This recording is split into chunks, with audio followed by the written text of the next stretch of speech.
जोरदार तालियों से श्री आर के शेट्टी साहब का स्वागत करेंगे। तालियों की गूंज बढ़ती जानी चाहिए। मैं कार्यक्रम की मैं हमारे मुख्य अतिथि मुख्य स्पीकर आर के शेट्टी जी को इन शब्दों के साथ आमंत्रित करती हूँ। उसके पहले मैं श्री विवेक रत्न पारखी और श्री सोमेश्वर ब्राह्मणकर से कहूँगी उन्हें ससम्मान मंच पर लाएं।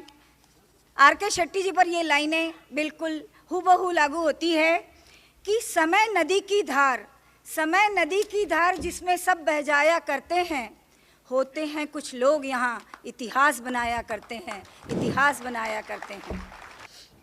मैं रिक्वेस्ट करता हूँ माधुरी गुंडावर मैडम इनको कि वो इस सभा को आर के शेट्टी सर का परिचय देंगे। श्रीमती माधुरी गुंडावर मैडम।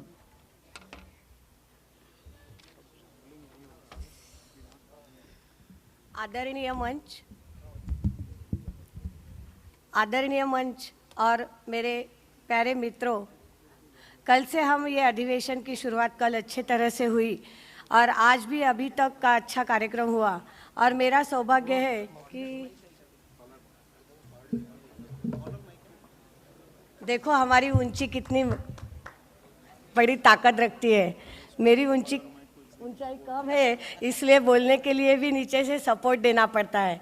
वैसे ही हमारे जीवन में सपोर्ट देने के लिए आए हैं हमारे डॉक्टर आर के शेट्टी। आज उनका परिचय करने का सौभाग्य मुझे मिला है और मैं बहुत खुश हूँ कि इतनी बड़ी महान हस्ती आज जीरो से लेके छोटेपन से सर्विस करने के बाद आज ये हाइट पे पहुँचे हैं हमारे डॉक्टर आर के शेट्टी। उनके लिए मैं 4 लाइन कहना चाहती हूँ। कठिनाइयों में भी हौसला रखते हैं, संघर्ष पथ पर जिनके कदम नहीं थकते हैं, जो चलते हैं सदा समय के साथ, वे ही आज भीड़ में अलग दिखते हैं। ऐसे अलग भीड़ में दिखने वाली व्यक्ति है डॉक्टर आर के शेट्टी। मुंबई के जाने माने फाइनेंशियल एडवाइज़र, इनकम टैक्स एवं जीवन बीमा प्रैक्टिशनर, राष्ट्रीय एवं अंतर्राष्ट्रीय स्तर पर अनेक पारितोषिकों से सम्मानित, 13 बार से लगातार टीओटी कॉरपोरेट क्लब की 2004 में स्थापना से लगातार सदस्य रह चुके हैं। Senate of the open international university of complementary medicine Sri Lanka द्वारा डॉक्टरेट ऑफ ऑनर से इन्हें नवाजा गया है। जोरदार तालियों भाइयों और बहनों, बहुत बड़ा ऑनर है उनका। डॉक्टर आर के शेट्टी 2008 में Bharat, Sri Lanka, Nepal, Pakistan, middle east, Europe, Africa के MDRT रीजनल चेयरमैन रह चुके हैं और अभिकर्ताओं के सेवा में लगातार कार्य करते हैं। 17 सदस्यीय MDRT मैनेजमेंट काउंसिल के सदस्य रह चुके हैं। कर्नाटक के समाज रत्न अवार्ड और महाराष्ट्र छत्रपति शिवाजी महाराज अवार्ड 2015 प्राप्त कर जीवन बीमा एजेंसी का कार्य सम्मानित किया है। इसलिए भी उनको जोरदार तालियां देनी चाहिए क्योंकि ये अवार्ड महाराष्ट्र शासन ने उनको दिया है। अनेक बार MDRT, TOT और फ्लोरिडा, सिंगापुर जैसे विश्व के कई जाने माने स्थानों में संबोधित करने के अलावा CNBC, IBN 7, जी, सहारा, सुवर्णा न्यूज़ इत्यादि टीवी में संबोधन कर एक कीर्तिमान स्थापित कर डॉक्टर आर के शेट्टी भारतीय जीवन बीमा अभिकर्ताओं के सर्वोच्च शिखर के ज्वेल इन द क्राउन ऐसे कहलाते हैं। तो ऐसे हमारे गुरु डॉक्टर आर के शेट्टी, इनको मैं तालियों की गूंजी इतनी जोरदार गड़गड़ाहट होनी चाहिए कि वो अपने को अच्छे से अच्छा मार्गदर्शन करें। इसलिए मैं आमंत्रित करती हूँ डॉक्टर आर के शेट्टी। उसके पहले सर एक 2 मिनट, नागपुर संतरा नगरी में आप आमंत्रित हुए हैं और आप हमारे को यहाँ पर आए, इसके लिए हम आपका पुष्पगुच्छ देकर स्वागत करना चाहते हैं। मैं श्री गहरवार जी से निवेदन करता हूँ पुष्पगुच्छ देकर श्री आर के शेट्टी सर इनका स्वागत करेंगे। जोरदार तालियां ऐसे महान हस्ती के लिए। Thank you very much sir. और आप श्री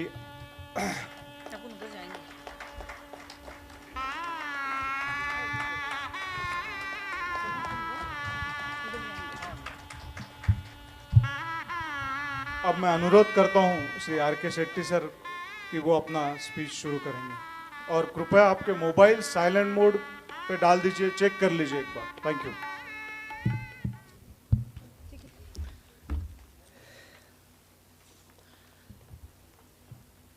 रिस्पेक्टेड आज की इस एसोसिएशन के प्रेसिडेंट साहब, सारे एग्जीक्यूटिव कमेटी और माय डियर LIC एजेंट्स, दोस्तों वर्मा साहब से बहुत बार बात होते रहते हैं कि आपको नागपुर आना चाहिए, नागपुर में हमारा मीटिंग है, एक बार आपको एड्रेस करना चाहिए। सर जी हर बार कहीं ना कहीं बुलाते रहते हैं, बट आज फिर से एक बार आप सबका बीच में आके फिर से एक बार यहाँ खड़ा होकर आपसे बातचीत करने के लिए मुझे भी बहुत नई खुशी हो रही है दोस्तों। बट होता है हर बार जहां भी जाता हूं ना, एक बात जरूर होता है मेरा साथ। एक बार ऐसे ही हुआ था, एक दोपहर का सेशन था, लंच के बाद वाला सेशन जैसा आज ले रहा हूं। लोग आपको 2 बजे का सेशन है तो 2:15 बज जाता है, 2:30 बज जाता है, कभी 3 भी बज जाता है। वो सेशन में कल एक अलग सा बात हुआ था कि वो सेशन 2 बजे का था और लोग 2:45 बजे हॉल के अंदर आ चुके थे। तो मुझे भी बहुत सरप्राइज हुआ, तो मैंने भी ऑर्गेनाइजर के पास गया और उनसे पूछा, सर ऐसा क्या बात हो गया आज कि लोग 15 मिनट पहले अपना हॉल के अंदर आके अपने अपने स्थान में ग्रहण कर लिए। तो उन्होंने बोला कि आज की आपका जो टॉपिक है ना, how to change life in 30 minutes, और लोगों को थोड़ा सा मिसअंडरस्टैंडिंग हो गया कि उनको लगा हाउ टू चेंज वाइफ इन 30 मिनट्स।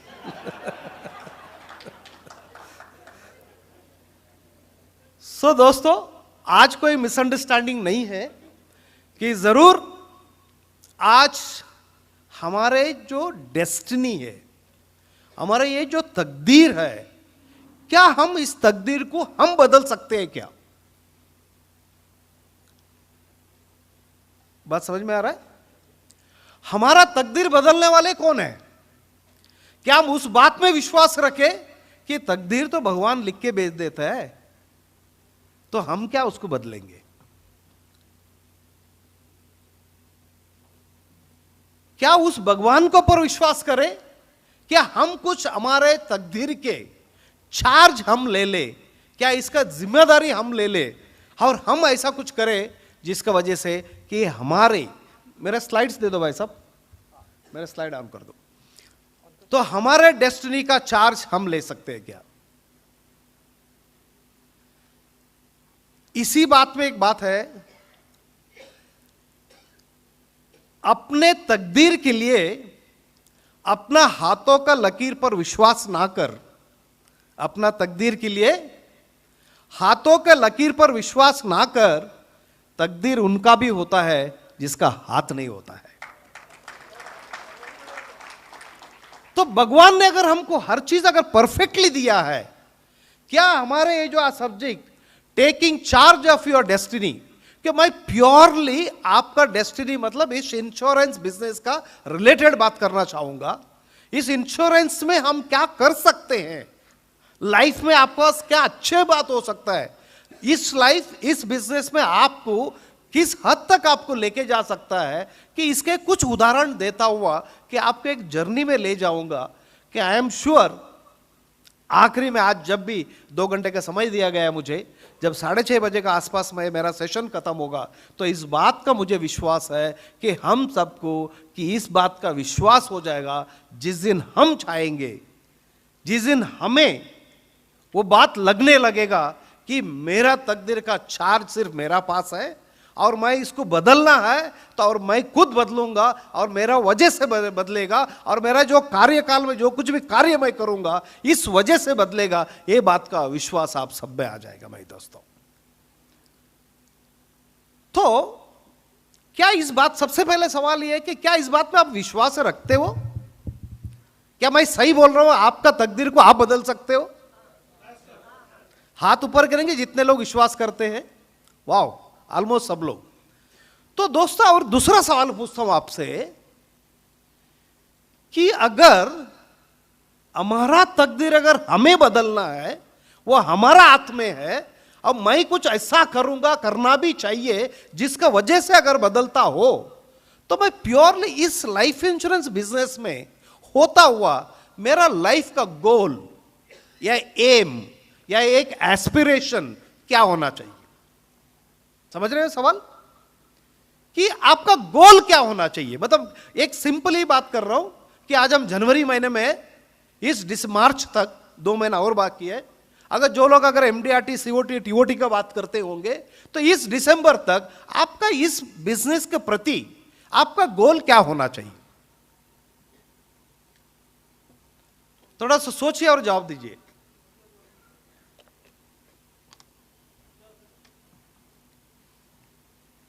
हाँ भाई साहब, कोई जवाब देना चाहेंगे? आप अपना आप को कहां देखेंगे? आपका गोल क्या है? आप क्या करना चाहेंगे?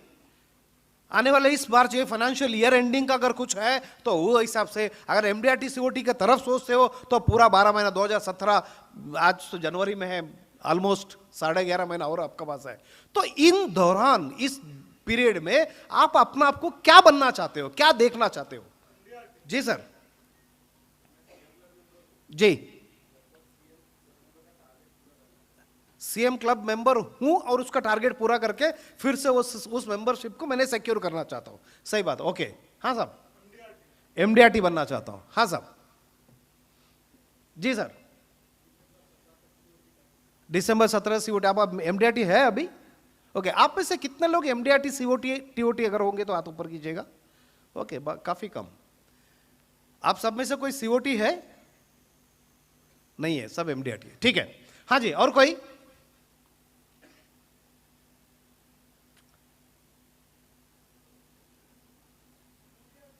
जी, एमडीआरटी। और कोई? भाई साहब,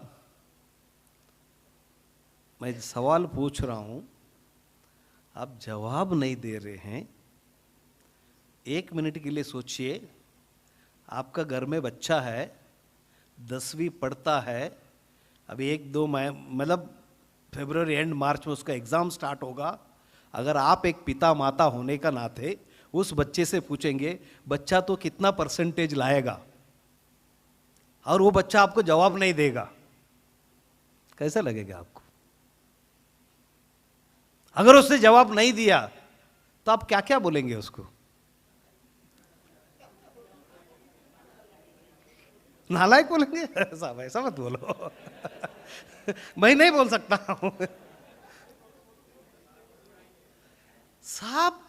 सिंपल बात यह है, कोई भी कार्य आप कर रहे हो उसका प्रति आपका पास एक गोल, एक एम, एक दृष्टिकोण, एक मेरा सफर जो चालू हो रहा है, मैं कहां जाके खत्म करना चाहूंगा।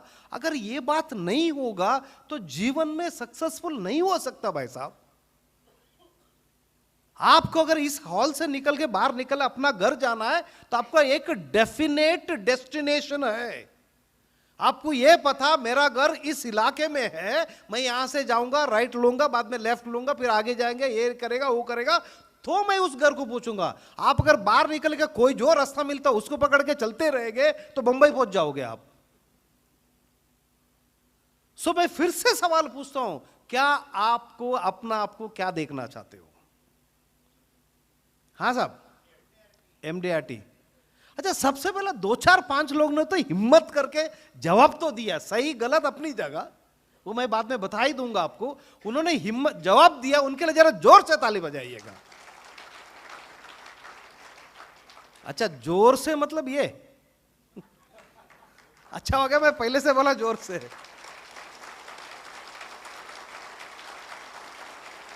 Thank you.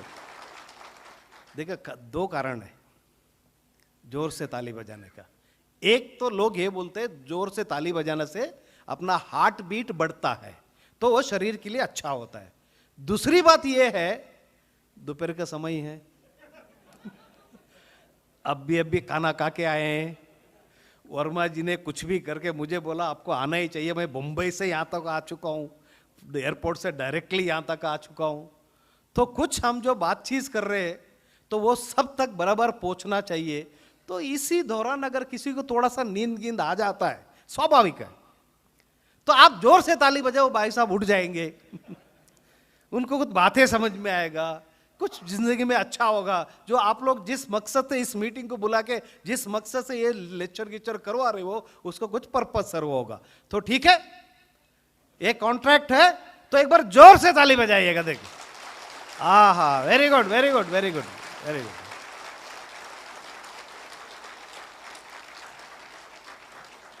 Thank you so much. तो ये जवाब जरूर जानना चाहूंगे कि 10 15 20 लोग देखो तो मुझे भी थोड़ा अच्छा लगेगा, बाबा हाँ कुछ आप सोच रहे हो। हाँ भाई साहब, कोई जवाब देना चाहेंगे? हाँ साहब, टीओटी करना चाहेंगे? आप इसका पहला किए हैं? एमडीआरटी हुआ है, बट आपका एम है टीओटी करना। बहुत अच्छी बात है सब, जोर से ताली बजाइएगा, एटलीस्ट उन्होंने हिम्मत किया। Very good sir, I am very happy. हाँ साहब, और कोई? जी sir, double MDRT, very good. देखा, ताली बजना है तो जोर से बजेगा, नहीं बजाएगा तो फिर चलेगा। फिर क्या हम किसी को सोने नहीं देंगे आज? हाँ साहब, टीओटी, सीओटी, वेरी गुड। हाँ साहब, दोस्तों अगर आपसे पलट के मैं फिर से और एक बार जवाब दूं, सवाल पूछूं कि आपने सीओटी बोला, आपने टीओटी बोला, आप एमडीआरटी बोले, ये कैसा होगा? ये होगा कैसा? प्लानिंग करना पड़ेगा, मेहनत करनी पड़ेगी, लोगों से मिलना पड़ेगा, नॉलेज बढ़ाना पड़ेगा। सब लेट नहीं हो जाएगा फिर नॉलेज बढ़ाते बढ़ाते?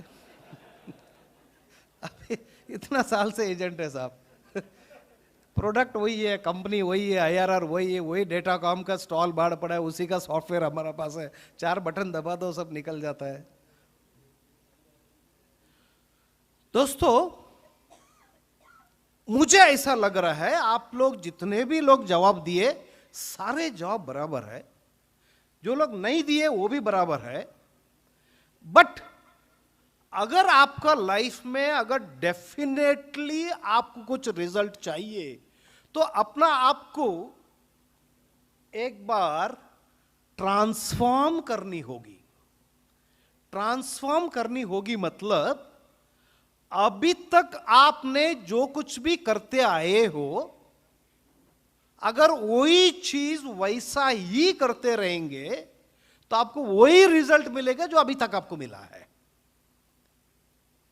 अगर आप ये सोचते हो कि मुझे कुछ तो अलग से करना होगा, जो बच्चा 6th standard, 7th standard, 8th standard, 9th standard में पढ़ता है, जिस तरीके से पढ़ता है उसी तरीके से अगर वो 10th में जाके पढ़ता है क्या? वो अगर 10th में जाता है तो हमारा मुंबई का कल्चर तो ये है, बच्चा 9th में हाफ ईयर हो जाता है ना, 9th में, तभी उसको 10th का क्लास में डाल देते हैं। जब उसका एक्चुअली 10th का स्कूल चालू होगा, उसका पहला ये जो ट्यूशन क्लास में जिस तरह उसने ज्वाइन किया है, तो उधर का 10th का पूरा पोर्शन खत्म किया जाता है। फिर वो स्कूल कम जाता है, ट्यूशन ज्यादा जाता है, और साल में 4 बार उससे 10th का जो पिछला एग्जाम में जो पेपर्स आया है उस पेपर को लिखाया जाता है। क्योंकि हर किसी को मालूम है ये लाइफ का बहुत इंपॉर्टेंट एग्जाम है। इस एग्जाम में जो कुछ भी रिजल्ट आएगा वो लगभग उसका लाइफ का निर्णय भी इस एग्जाम के ऊपर होगा। बराबर है कि नहीं? तो इस चीज को सोचता हुआ जब वो बच्चा 10th में आता है, हम भी माँ बाप जागरूक हो जाते हैं। हम भी माँ बाप को अच्छे क्लासेस ढूंढने लगते हैं, हम भी माँ बाप 4-5 इधर उधर जाके कौन सा अच्छा है, कौन सा अच्छा है, उसका परसेंटेज क्या, उसका रिजल्ट क्या, उसका क्या है, ये सारे इंक्वायरी करते हैं। तो उस 10th का क्लास में खुद तो हम अलग करते हैं, जिसकी वजह से वो बच्चा अच्छा हो जाता है, उसको ट्यूशन अच्छा मिल जाता है, पढ़ाई अच्छा हो जाता है, उसको एक अच्छा स्कोर करके फिर उसको जो कुछ भी डिग्री करना है, प्रोफेशनल डिग्री करना है, फॉरेन कंट्री जाके पढ़ना है, ये सारा चीज करने के लिए उसके लिए एक सुविधा हो जाता है। तो जब लाइफ में कोई अच्छी चीज करना है, कोई अच्छी मकसद पे पहुंचना है, अच्छा एरिया में पहुंचना है, तो कुछ अलग से करना पड़ेगा। ये बात को मानते हो या नहीं मानते हो? अच्छा, खाली 5 लोग मानते हैं, बाकी सबका क्या इरादा भाई साहब? आप भी मानते हो या नहीं मानते हो? अरे पीछे वाले, आप भी मानते हो? अरे जोर से एक बार हाँ तो बोल दो। अरे क्या बात है, देखा, मजा आ गया। अगर आप सब इस बात को मानते हैं, अगर मैं आज आपसे पूछूं कि आप इस हॉल में जितने लोग भी आप बैठे हैं, आप में से हर कोई इस साल एमडीआरटी कर सकते हैं, मानते हो या नहीं मानते हो? मैं सवाल पूछा तभी मानते नहीं थे आप। तब जवाब नहीं दे रहे थे। ऐसा तो नहीं ना, हाँ बाबे बार बार एक ही बात को पूछ रहे हैं, तो इस बार एक बार हाँ बोल दो तो आगे तो बढ़ेगा ही। ऐसा है? देखिए, कुछ पर्पस होता है ना, मैं यहां तक आया क्यों हूं। खुद तो एक निर्णय ले लेते हैं आज। आप में से कुछ, ये पूरा क्राउड में एक 8-10 लोग एमडीआरटी देखे, सीओटी कोई नहीं है। क्या ये चीज इतना कठिन है? ऊपर से आप नागपुर और उसका आसपास रहते हैं, तो भाई साहब मुझे लेके आए, उनसे बात करा, हाँ साहब इधर तो बहुत बड़े बड़े लोग रहते हैं, बहुत पैसे वाले लेते हैं, नागपुर बहुत डेवलपमेंट भी बहुत अच्छा हो रहा है, सीएम आपका गांव से है, नितिन गडकरी जी आपका आसपास में से है। तो ये सारा चीज अगर फेवर करता है, तो सिर्फ आपका एक सोच को बदलने से आपका लाइफ में फाइनेंशियल पोजीशन बहुत अच्छा हो सकता है। मानते हो या नहीं मानते हो? तो मैं सिंपली ये बात को सोच के चलूं, ये दिसंबर में आप सबका एमडीआरटी हो जाएगा। चलिए, हो जाएगा पक्का? तो एक 2-4 लोग खड़े होके बोलेंगे कि कैसा होगा,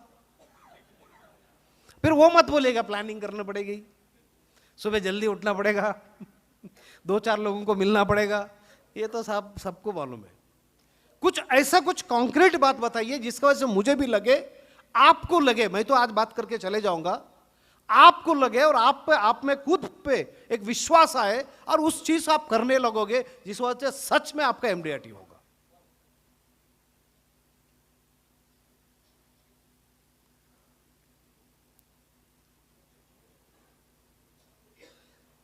हाँ भाई साहब, हाँ जी।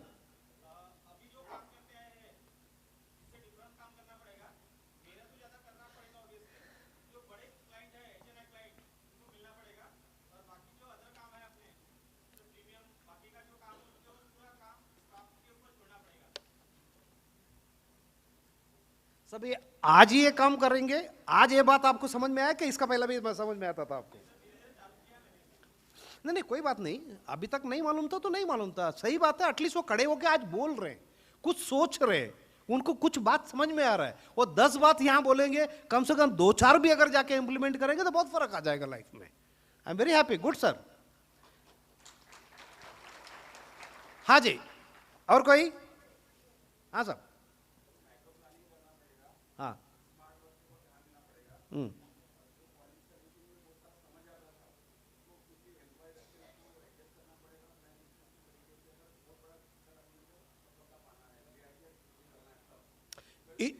इन शॉर्ट आप ये बोल रहे हो, मैं खाली वो काम करूंगा जिसमें से मुझे सिर्फ प्रीमियम आएगा, बाकी सारा काम मैं डेलीगेट करना चाहूंगा। सर्विस में मेरा काम नहीं है, मुझे ध्यान देना नहीं है, वो तो मेरा लोग कर लेंगे। ये बात बोल रहे, बात सही है। हाँ जी,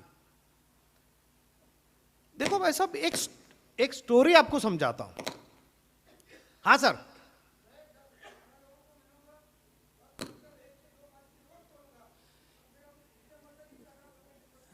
फैंटास्टिक, बहुत अच्छा, जोर से ताली बजाइएगा उनसे।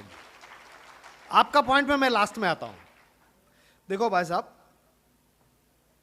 बहुत बार ना हमको ऐसा लगता है कि मैं कर सकता हूं, फिर थोड़ा देर का बाद वो एंथुसियाज्म नीचे चले जाता है। आज इस मीटिंग को आप 2 दिन से शायद अटेंड कर रहे हैं, 2-4 दिन, 8 दिन, 10 दिन के बाद शायद ये लगे हाँ उधर ऐसा लगा था, अभी तो नहीं लगता है। तो आप में से 5% लोग भी एक्चुअली काम करने नहीं लगते हैं। सो मैं आपको एक विश्वास आने के लिए एक स्टोरी आपको बता रहा हूं। शायद मैं लगभग हर जगह बोलता हूं, तो आप इसका पहला मुझे सुने होंगे, तो ये स्टोरी को शायद आप सुने भी होंगे। एक राजा रहता है, उसका एकलौता बेटी, एक राजा और उसका एकलौता बेटी, और उसको शादी करके देना था राजा को। तो राजा ने मंत्री जी को बोल दिया, मंत्री जी बाहर जाइए, सबको एक मैसेज दे दीजिए, मैं अपना बेटी का शादी करके देना चाहता हूं, मैं लड़का ढूंढ रहा हूं, तो मुझे एक ऐसा लड़का मिले जो एकदम ब्रेव, मतलब एकदम शक्तिवान, क्योंकि वो राजा तो था ही, पैसा किससे तो उसके बाद बहुत है, तो ऐसे एक ब्रेव लड़का मिले ताकि मेरे ये संपत्ति, मेरा राज्य, मेरा बेटी, ये सबको संभाल सके। तो मंत्री जी बाहर गए, मैसेज दे दिए सबको, और एक तारीख भी रखी हो गया, और बोला वो जितने भी वो नौजवान जो इस गांव में है, जो अपना आप को ब्रेव समझते हैं, वो सबको एक दिन और तारीख और टाइम दिया गया।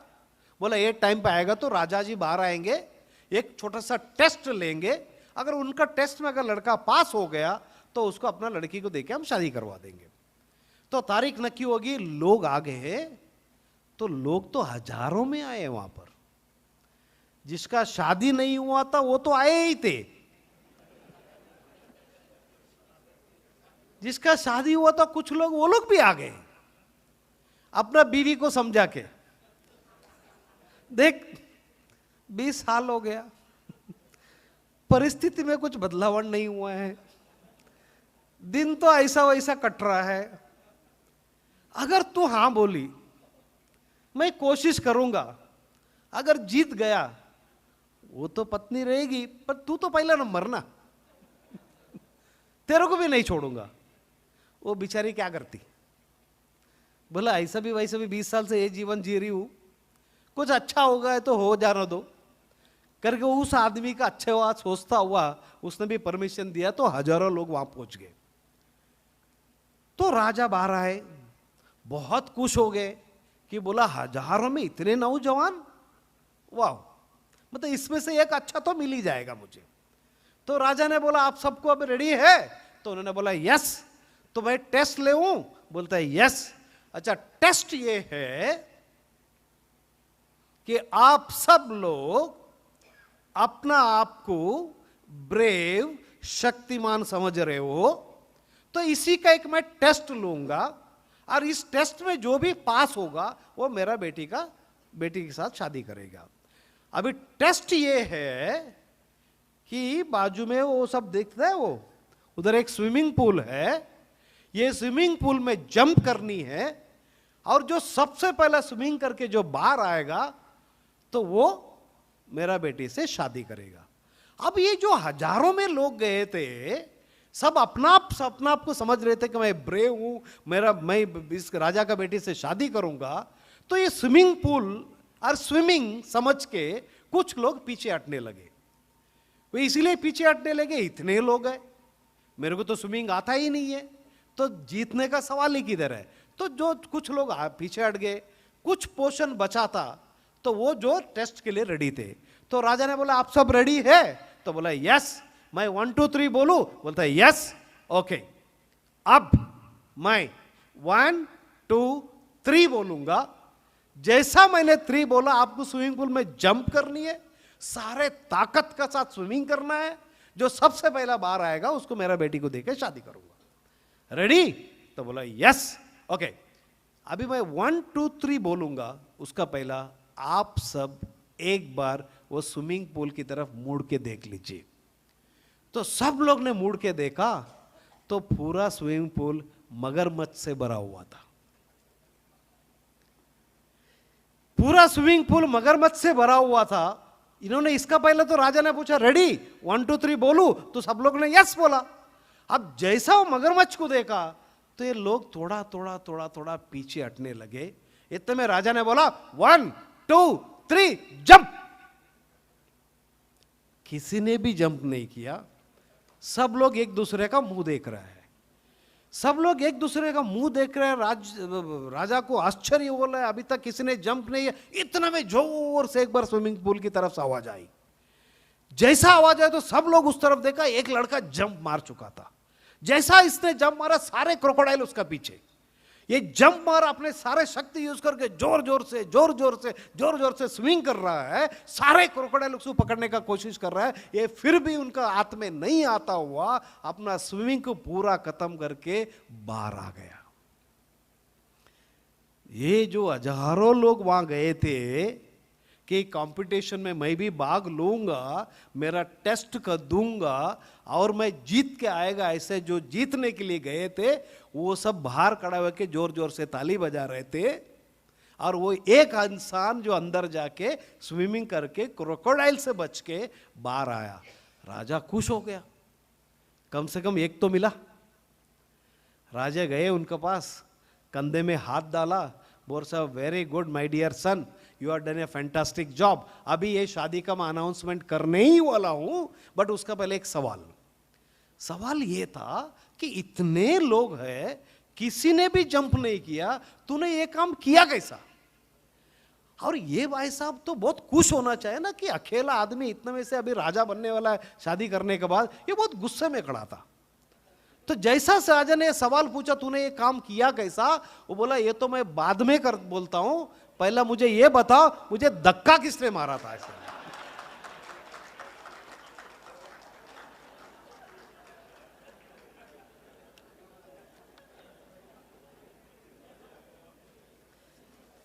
क्योंकि ये भी आदमी वही था, ये समझ रहा था मेरा बस की बात नहीं है। अरे अच्छा खासा जिंदगी कट रहा है, किसको क्रोकोडाइल का हाथों मारना है? यही ठीक है, जो है जैसा है ठीक है, ऐसा सोच ही रहा था। इतने में किसी ने तो धक्का मार दिया उसको। अभी किसी ने धक्का तो मार दिया, भाई साहब अभी अंदर जा रहे हैं। अंदर जाते जाते उनको 2 डिसीजन लेना पड़ा। एक, देख अंदर तो जा रहा हूं, अब मैं कम से कम मेरा सारे शक्ति यूज करके, जितना मुझे स्विमिंग आता है वो सारे टेक्निक को यूज करके, कम से कम मैं जो मेरे से हो सकता है वो काम, जितना हो सकता है उतना शक्ति सब लगा के मैं स्विमिंग करूं। हो सकता है मैं जीत जाऊं, नहीं है तो ऐसा भी वैसे भी अंदर है। क्रोकोडाइल आजू बाजू में तो है ही है, आगे का कार्यक्रम वो कर लेगा। सो इसने जो पॉजिटिव सोचा कि yes now is the time, this is the time, I can do it, I should do it, ये जो पॉजिटिव सोचा और उसने सारे शक्ति लगा दी, जो उसे बेस्ट आता था उसे बेस्ट तरीके से उसने जो काम किया, जिसका वजह से एक साधारण सा आदमी एक डिसीजन की वजह से 1 मिनट में राजा बन गया।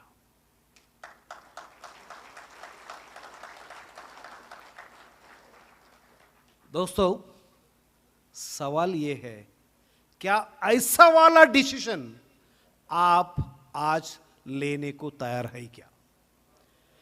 इसीलिए मैं बोला तो ट्रांसफॉर्म टू परफॉर्म। कुछ माइंडसेट लानी होगी।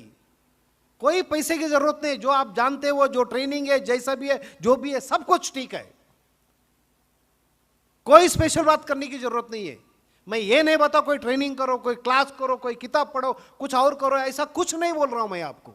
सिर्फ आपको एक ही काम करना है, एक अच्छा डिसीजन आज लेना है। यस, जो भी आपको करना है, आपको चेयरमैन क्लब बनना है, आपको एमडीआईटी करना है, आपको सीओटी करना है, आपको टीओटी करना है, आपको यह सोचना मेरा इनकम 10 लाख होना चाहिए, इनकम 50 लाख होना चाहिए, इनकम 1 करोड़ होना चाहिए। जो भी डिसीजन लेना है अभी लेना है, इस वक्त लेना है।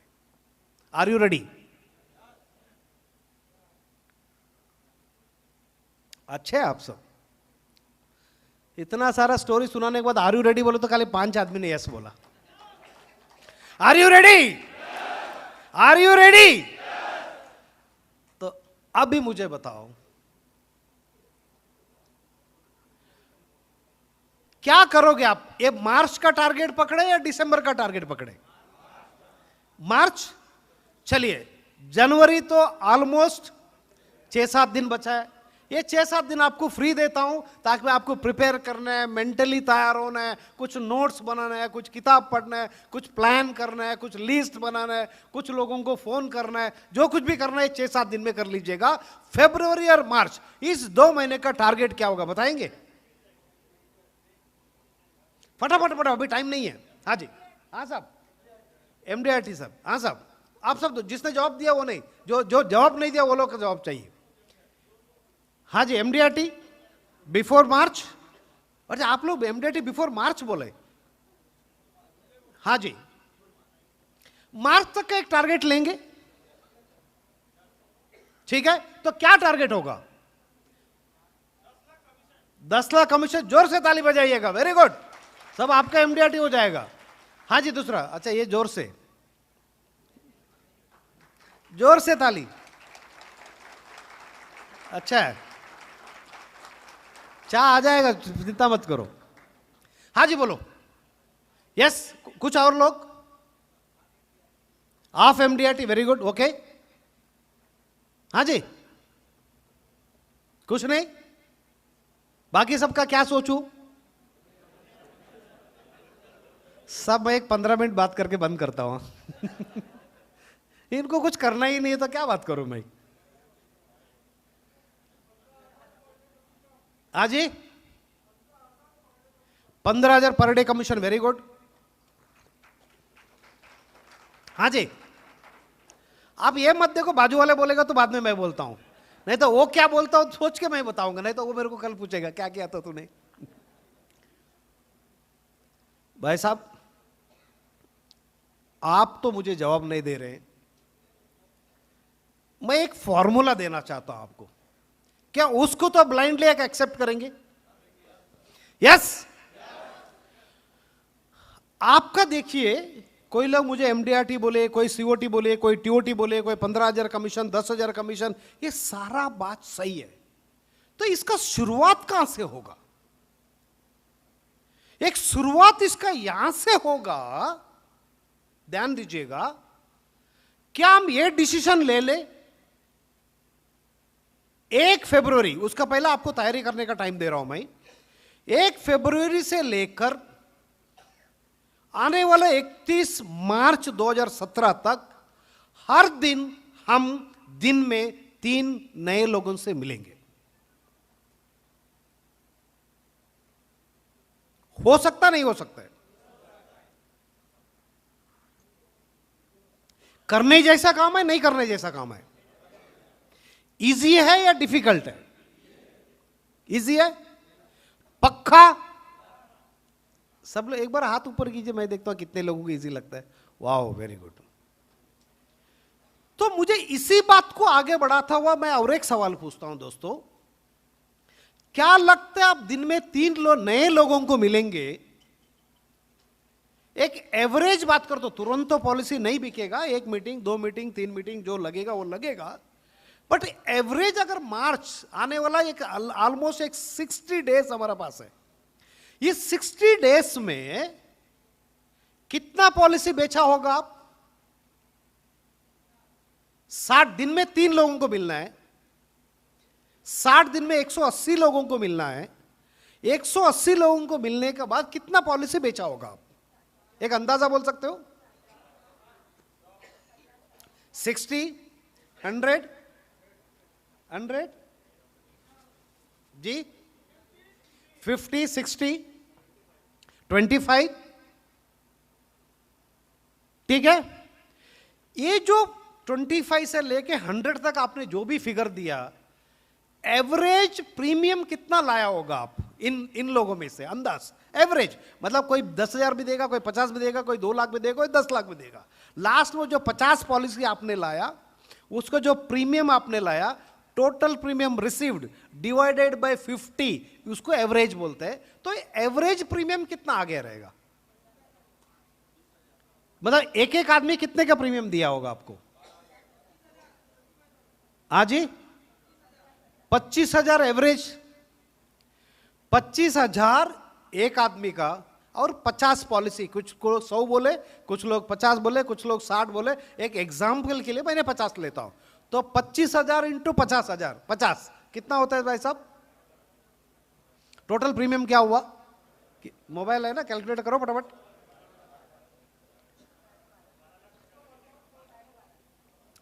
₹12,50,000 करेक्ट है? ओके, तो 2 महीने में आप अगर 12,50,000 लाया, एक एमडीआरटी करने के लिए कितनी प्रीमियम की जरूरत है? अप्रॉक्सीमेटली 35 लाख। तो कितने महीने में आपका एमडीआरटी हो जाएगा? क्या बोले? 6 मंथ में आपका एमडीआरटी हो जाएगा। मतलब आने वाला जुलाई 31 तारीख का पहला आपका एमडीआरटी हो जाएगा। उसके बाद और 5 महीना बचा है।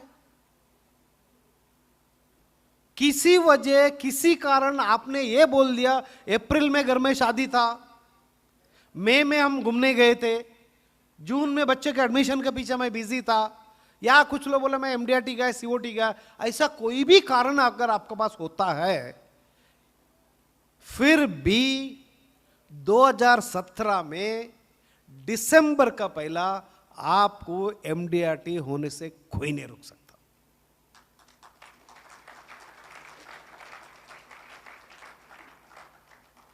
मानते हो या नहीं मानते हो? विश्वास आ रहा है इस बात पे? आप अगर यह सोच ले मैं सिर्फ 3 लोगों को मिलने का बात कर रहा हूं, नागपुर जैसा सिटी पे, हम मुंबई में तो 3 लोगों को मिलते मिलते दिन खत्म हो जाता है हमारा ट्रैफिक कितना होता है। यहां तो 3 लोगों को शायद ज्यादा से ज्यादा 3 घंटा लगना है आपको, फिर भी आपका पास कम से कम 5 घंटा और फ्री है, तो एकदम कंफर्टेबल लिविंग होता है ना। यही बात होता है दोस्तों। देखिए ये बात मैं इसके लिए इतना विश्वास का साथ आपको बता रहा हूं, पिछले 20 साल से मेरा एमडीआरटी चल रहा है, 20 साल से लगातार एमडीआरटी है। पिछले 13 साल से लगातार टीओटी है। ये टीओटी आप सुने होंगे, 2007 में रिसेशन आया, 8 में रिसेशन आया, 10 में और कुछ हुआ, 12 में और कुछ हुआ, अब इस बार 2016 में डिमोनेटाइजेशन। टीओटी के लिए 2 करोड़ रुपया प्रीमियम लगता है। और आप अगर पीछे जाके कोई अगर मेरा रिकॉर्ड चेक करो, दिसंबर 10 तारीख तक मेरा टोटल कमीशन रिसीव्ड सिर्फ 18 लाख रुपया था, जबकि अगर आपको टीओटी करना है 52 लाख रुपए का प्रीमियम की कमीशन की जरूरत थी।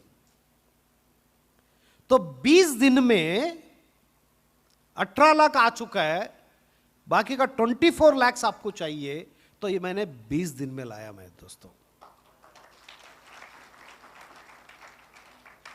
इसी चीज में, इसी विश्वास में, इसी तरह काम करके मैंने भी यही सोचा, आने वाला 20 दिन में सब काम बंद, सिर्फ एलआईसी के लिए काम करना है, सिर्फ एलआईसी प्रीमियम लाने का काम करना है, और उसके लिए एक लिस्ट बनाना है, नए लोगों को मिलना है, 3 लोगों को मिलना है या 5 लोगों को मिलना है, और एवरेज प्रीमियम, अगर मुझे 24 लाख रुपए प्रीमियम कमीशन चाहिए, मैं 25% एवरेज कमीशन का बात करता हूं, तो मुझे कितने लोगों से मिलना चाहिए और एवरेज प्रीमियम कितना आना चाहिए, यह सारा काम कि जो प्लानिंग से किया और उतने लोगों से मिला, उस लेवल का प्रीमियम लाया।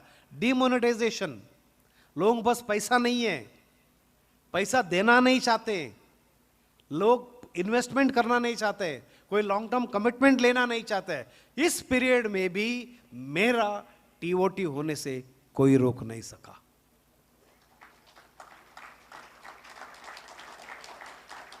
क्योंकि मैं अंदर से डिसीजन लिया हूं, आरके शेट्टी का टीओटी है और रहेगा और बन के रहेगा। और मेरे लिए सिचुएशन नया नहीं है, कितने सारे सिचुएशन आके गए, आपको एक एग्जांपल देता हूं, बहुत लोग शायद इसको सुने ही होंगे, फिर से आपको बता देता हूं कि आदमी कठिन परिस्थिति में भी जब चाहेगा वो जो कर सकता है, जो सोचेगा वो काम हो सकता है उससे। 2004 जब मेरा फर्स्ट टीओटी होना था, तभी तक मेरा खाली एमडीआरटी हुआ, उसके बाद में सीओटी हुआ।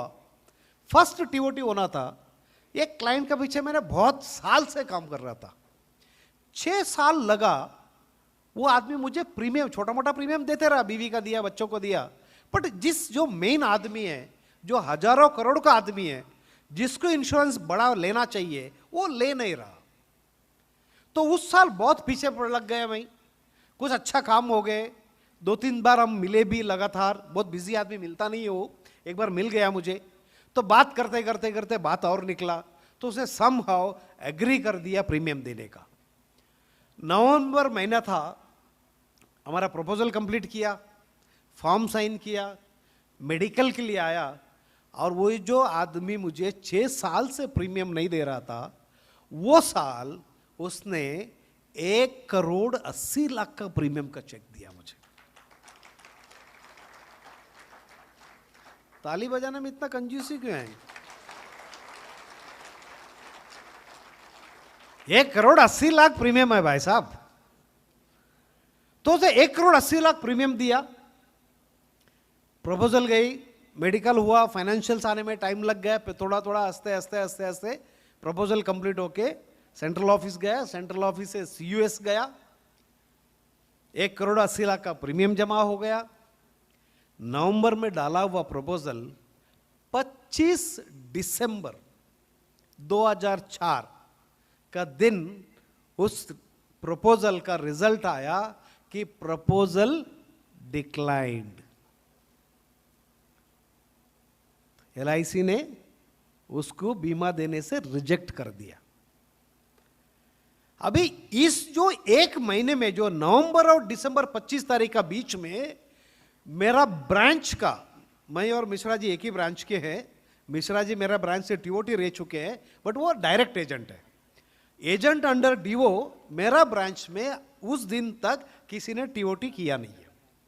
तो 1,80,00,000 उसमें 1 करोड़ रुपए सिंगल प्रीमियम, 80 लाख रुपए कन्वेंशनल प्रीमियम, और वो अगर पूरा पास होता तो मेरा टीओटी होता था।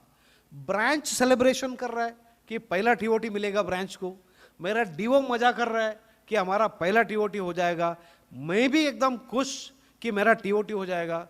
और मैं हर साल डायरी वगैरह बांटता हूं लोगों को, उस डायरी में मैंने टीओटी प्रिंट कर दिया, और दिसंबर में डायरी वगैरह डिस्ट्रीब्यूशन भी स्टार्ट होता है, लोगों का पास वो टीओटी का डायरी भी पहुंच गया। और उसी साल एमडीआरटी का जोन चेयर भी मैं बन गया था। अभी आपको मालूम है कि अगर आप नहीं है और अपना किधर भी प्रिंट करते हो कि एमडीआरटी सीओटी टीओटी, आपको ऊपर लीगल एक्शन हो सकता है, और वो एक्शन लेने वाला भी मैं, जोन चेयर, और मेरा साथ ये हो चुका है। प्रिंट हो गया, लोगों को बांट दिया। 25 तारीख को रिजल्ट आया, समझ में नहीं आया क्या करना चाहिए, क्योंकि 80-90 लाख रुपए प्रीमियम चाहिए, और वो टाइम पे, और इतना बड़ा एक्सपीरियंस भी नहीं है। एक दिन लगा कि ये शॉक अब्सॉर्ब करने के लिए, बट जब रात को जाके सोया, रात भर नींद नहीं आई। एक ही दिमाग में आया कि टीओटी कैसा होगा, ये जो रिजेक्ट हो गया वो हो गया, अब यहां से लेकर आने वाले जो 5-6 दिन बचा है, प्लस 1-2-3 दिन एक्स्ट्रा मिलते हैं चेक वगैरह जमा करने को, प्लस 1-2-3 दिन और एक्स्ट्रा मिलता है आपको पेपर जमा करने को, तो लगभग मेरे पास एक 10 दिन का समय था। तो इस 10 दिन में मेरा टीओटी अभी भी कैसा हो सकता है ये सोचते रहा।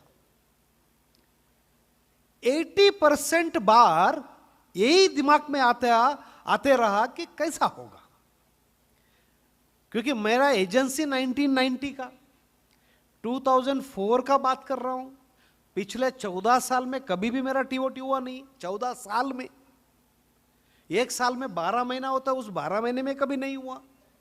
तो ये 10 दिन में कहां से होगा? ऐसा तो ज्यादा करके समझ में आया। एक चीज जो हम एमडीआरटी जाते, अमेरिका जाता हूं, मीटिंग सुनता हूं, बड़े बड़े स्पीकर का सुनता हूं, हर इंसान ने हर बार यही बोला होगा कि जब आप सोचते हो, जब आपका अंदर का दिल बोलता है कि मुझे करना है, तो नथिंग इज इम्पॉसिबल। तो उस चीज को मैंने पकड़ लिया, चलो कोशिश तो करते, ज्यादा से ज्यादा क्या होगा? ऐसा भी वैसा भी टीओटी नहीं है आज, आप ऐसा का ऐसे रह जाओगे। अगर हो गया तो एक ट्रांसफॉर्म हो जाएगा, एक लाइफ में बहुत बड़ा चेंज आ जाएगा, एक खुद अपना आप में एक बहुत बड़ा विश्वास आ जाएगा, और अपना आपको यह समझ में आएगा कि फिर से और एक बार जिस दिन मैं चाहूंगा उस दिन जो चाहूंगा वो हो जाएगा। तो इस पॉजिटिव विश्वास का साथ सुबह उठा होगा, मेरा ऑफिस में बैठ के मेरा सेक्रेटरी को बुलाया मैंने, हम दोनों बैठ के सोचने लगे कि how to make it possible. दिमाग में एक बात आया, ये जो इंसान जिससे मैं 1,80,00,000 का प्रीमियम लाया था, पिछले 6 साल से मैं इसका पीछे था, तो इसने कभी मेरे से बीमा नहीं लिया, मुझे प्रीमियम नहीं दिया, बट उसने अभी दिया, बट वो रिजेक्ट हो गया। कारण ये है कि वो इंसान उस वक्त जब ये बीमा लिया, दिन का 24 गोली खाता था।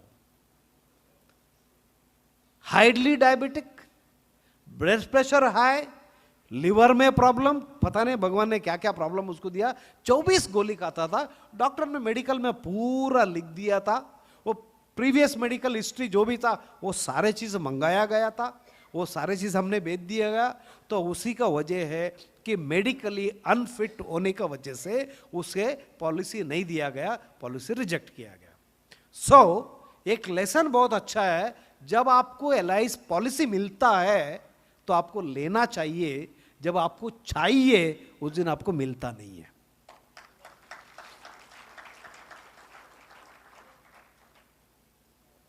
तो यही बात मेरा दिमाग में आया और ये चीज फिट हो गया कि जब इंसान को मिलता था इसने लिया नहीं है, जब इसको चाहिए था तो इसको मिला नहीं है। यहां तक भी है, जब मैंने ये एलआईसी रिजेक्ट हो गया, चेक लेके ये भाई साहब के पास गया, तो साहब आपको पॉलिसी रिजेक्ट हो गया, या 1,80,00,000 का चेक पकड़ो। वो बहुत गुस्से में आ गया, बोला क्या बात करो, तुम तो इतना बड़ा एजेंट है, तुम्हारा इतना नाम है, तुम्हारा ये है, तुम्हारा वो है, तुम एमडीआरटी का ये है, तुम वो है, तुम चाहते तो कर सकते हैं, देखो ना, कोशिश करो ना। बोला सर ऐसा कुछ होता ही नहीं है।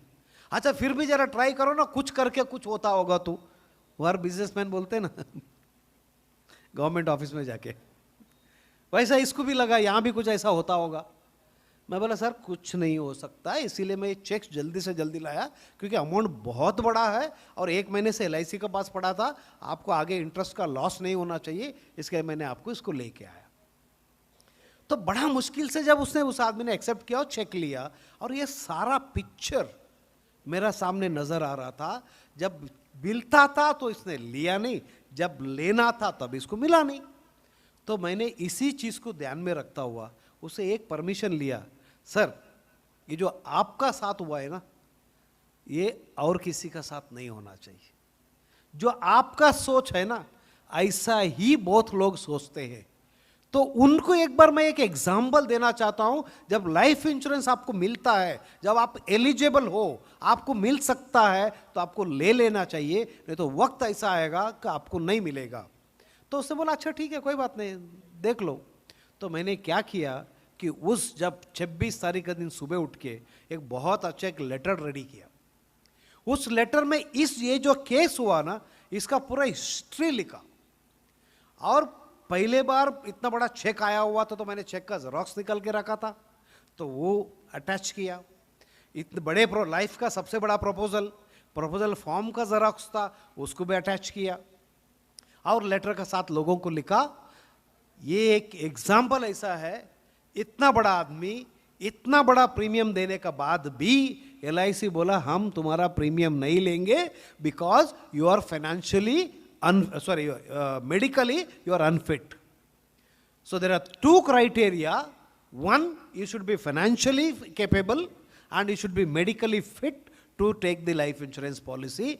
Here is an example. इतना बड़ा चेक रिजेक्ट हुआ. अगर ये काम आपका साथ नहीं होना है, क्योंकि आपको भी आज आपका एज ये है, ये एज में आपको डायबिटीज हो सकता है, ब्लड प्रेशर हो सकता है, आपका और कोई बीमारी आ सकता है, पल्स रेट आपका बढ़ सकता है, ईसीजी में वेरिएशन आ सकता है, ऐसा कुछ भी होगा, आगे चल के आपको लाइफ इंश्योरेंस नहीं मिलेगा.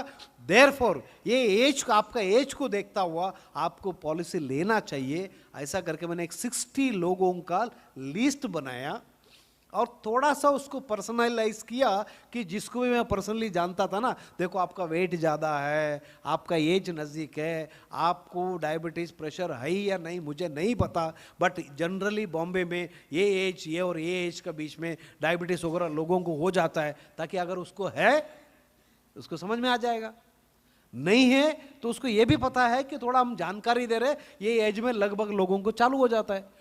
तो ऐसा करके जो मैंने 60 लेटर लोगों को लिख के भेजा, वो 60 लेटर में से अभी मैं राह देख रहा था कितने लोगों का फोन आएगा और मैं उनको जाके मिलूंगा. दोस्तों बिलीव करो, सिर्फ 10 दिन का टाइम है आपका पास, लोगों का पास जाना है, बातचीत करना है, LIC समझाना है, वो एग्री करना है, एक्सेप्ट करना है, प्रपोजल फॉर्म साइन करना है, आपको चेक इश्यू करना है, आपका साथ मेडिकल के लिए आना है और आपको सारे फाइनेंशियल अंडरराइटिंग के लिए जो इनकम टैक्स वगैरह लगता है वो सब देना है. क्योंकि प्रीमियम तो लगभग मुझे 1 करोड़ रुपए प्रीमियम चाहिए था. तो 1 करोड़ रुपए प्रीमियम के लिए सबको अंडरराइटिंग बढ़ाई होगा, सेंट्रल ऑफिस का केस ही होगा, कुछ को स्विजरी जाएगी. तो इतना बड़ा केस इतना जल्दी डिसीजन होता नहीं है. बट एक लेटर का वजह से लोग मुझे फोन करने लग गए. मैं सिर्फ उतने लोगों को मिला जितने लोग मुझे फोन किए, और सुबह 8 बजे स्टार्ट करता था, रात को 12-12 1-1 बजे तक, क्योंकि बम्बई में ज़्यादा करके मैं शेट्टी हूँ, बम्बई में बहुत ज़्यादा शेट्टी लोगों का होटल है, और तो 12:30-1 बजे तक हर सेठ लोग उस होटल में बैठे हुए रहते हैं. तो रात को 12-12 1-1 बजे तक लोगों को समझाया, बात किया, प्रपोजल साइन कराया, चेक लिया, मेडिकल कराया, फाइनेंशियल पेपर्स लिया और प्रपोजल LIC को सबमिट करके 2004 में भी मेरा TOT हो गया.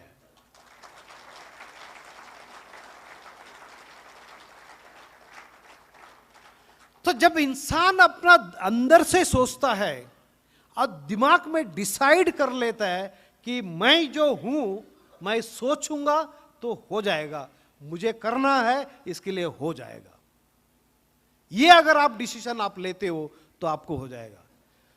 2004 MDRT हुआ है, COT हुआ है, TOT भी हो गया.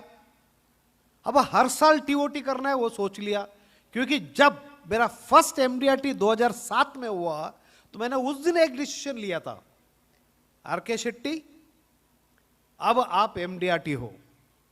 तो एक बार MDRT है तो कम से कम आने वाला 10 साल आपको MDRT करना ही करना है. और ये जो डिसीजन लिया उसका वजह था हर साल MDRT होते गया.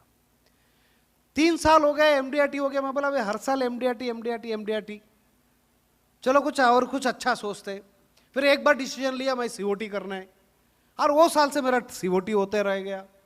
फिर उसके बाद 3 साल के बाद फिर सोचा अभी MDRT भी हो गया, COT हो गया, अभी TOT करना चाहिए. फिर जिस दिन TOT का सोचा उस दिन TOT का सोचा, और इतना बड़ा तकलीफ आया, उसका बाद भी मेरा TOT हुआ. तो उसके बाद सोचा कि अभी क्या करने का, MDRT हो रहा है, COT हो रहा है, TOT हो रहा है, तो इसमें भी कुछ नया करना चाहिए. फिर एक दिन ऐसा सोचा क्यों ना ऐसा करूं, first day of the year 1 जनवरी को ही मेरा MDRT हो जाना चाहिए. वन क्लाइंट, 1 प्रपोजल, 1 चेक और 1 MDRT.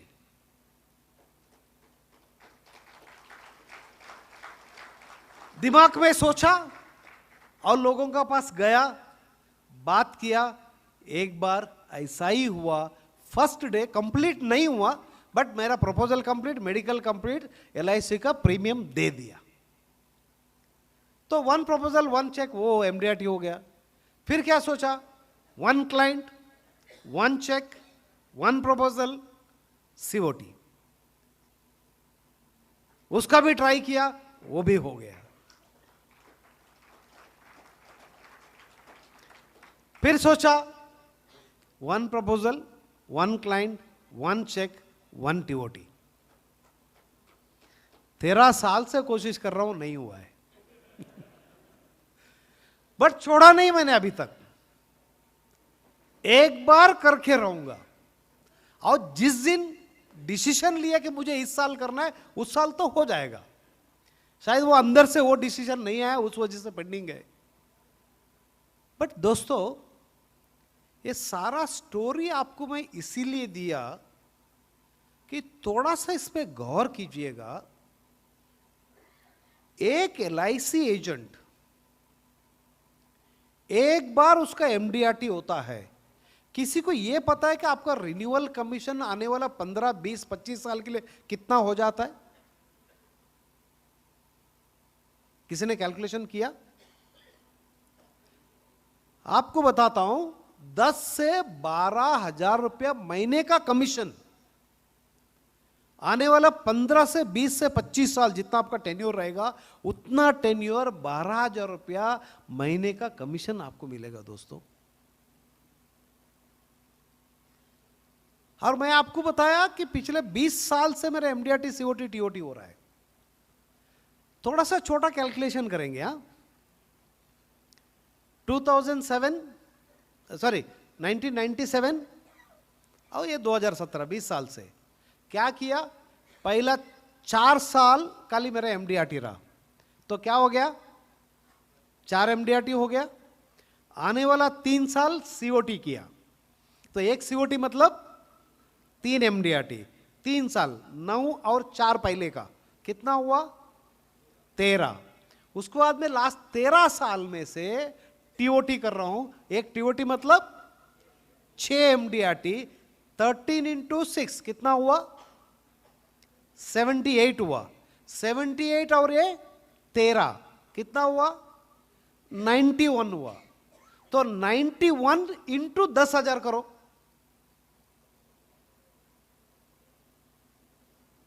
कितना हुआ?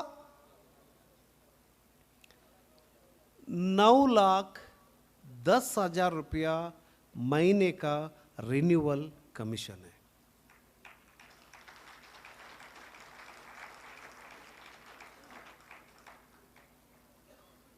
इतना काफी है क्या और कुछ चाहिए? दोस्तों, आप जितने भी बिजनेसमैन को जानते हो, जितने भी बड़े बड़े लोगों को आप जानते हो, जितने भी इंडस्ट्रियलिस्ट को जानते हो, जितना भी मिल ओनर को जानते हो, जितना भी गाड़ी का शोरूम वाले को जानते हो, क्या वो आदमी को बिना कुछ किए 9 लाख रुपया महीने का नेट प्रॉफिट है? मिल सकता है?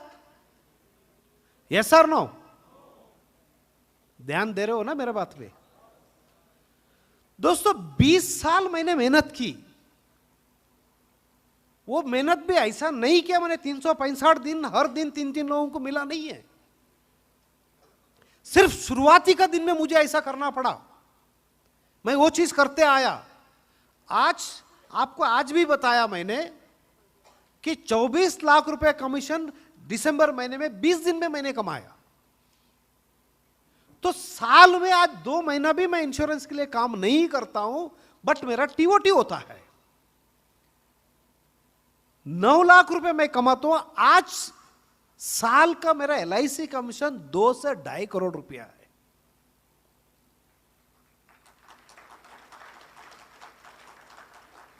और इस काम के लिए मेरे पास 7-8 स्टाफ है।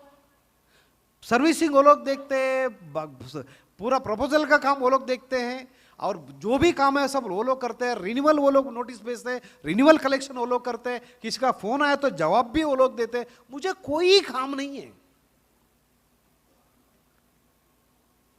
मैं और भी मेरे पास टैक्स प्रैक्टिस है, MDRT COT का काम है मेरे पास, आज MDRT का मेन कमिटी में एक मेंबर हूं, इतने सारे ट्रैवल कर रहा हूं, ये सारा काम करते करते भी बिना मुझे मेरा कोई एफर्ट्स का मुझे उधर 1-1.5 करोड़ रुपया रिन्यूअल कमीशन मिल जाता है। उसका बाद जो कुछ भी मैं नया न्यू प्रीमियम लाता हूं, नया फिर से एक बार TOT करता हूं, वो मैं करता हूं, जिसकी वजह से नया कमीशन भी आ जाता है। तो इतना अगर आपको आता है, क्या आप लाइफ में ये चीज करना चाहेंगे, नहीं करना चाहेंगे? मैं एक सवाल पूछता हूं, हाथ ऊपर कीजिए, आप में से कितने लोग महीने का 50,000 रुपए कमीशन कमाते हैं? जरा हाथ ऊपर करेंगे। आओ, काफी लोग। आप में से कितने लोग महीने का 1,00,000 रुपए कमीशन? वाह, 2 लाख रुपया, बहुत कम। क्या करना पड़ेगा 2 लाख कमाने के लिए? एक MDRT करने से 12,000 रुपया महीने का। एक बार थोड़ा सा मेहनत करो, वो मेहनत करने से ही होगा। डिसीजन आपको लेना है कि मुझे चाहिए क्या। इसीलिए मैं स्टार्टिंग में आपसे सवाल के ऊपर करते रहा कि आप करना क्या चाहते हो, आपका गोल क्या है, आपका एम क्या है, आप कहां तक पहुंचना चाहते हो, तो आपको होगा। दोस्तों देखो, हर काम कठिन है, इसके लिए करना योग्य है। आप करोगे तो होगा। आप सोचेंगे मैं तकलीफ नहीं उठाएगा, ये बहुत कठिन है, रोज कौन जाके 3 आदमी को मिलेगा, रोज जाके कहां से मैं लाऊं। दोस्तों, आप लोग 20-25 हजार एवरेज प्रीमियम का बात किया मेरे से, बराबर है? आप इस रास्ते से बाहर निकलो। जितने भी आपको दुकान मिलता है, जितने भी घर दिखता है, जितने भी ऑफिस दिखता है, क्या इसमें से हर एक दुकान वाला, हर एक वो फ्लैट वाला, हर एक वो मकान वाला, क्या 25,000 आपको प्रीमियम देने का कैपेबल है या नहीं? Yes sir, no?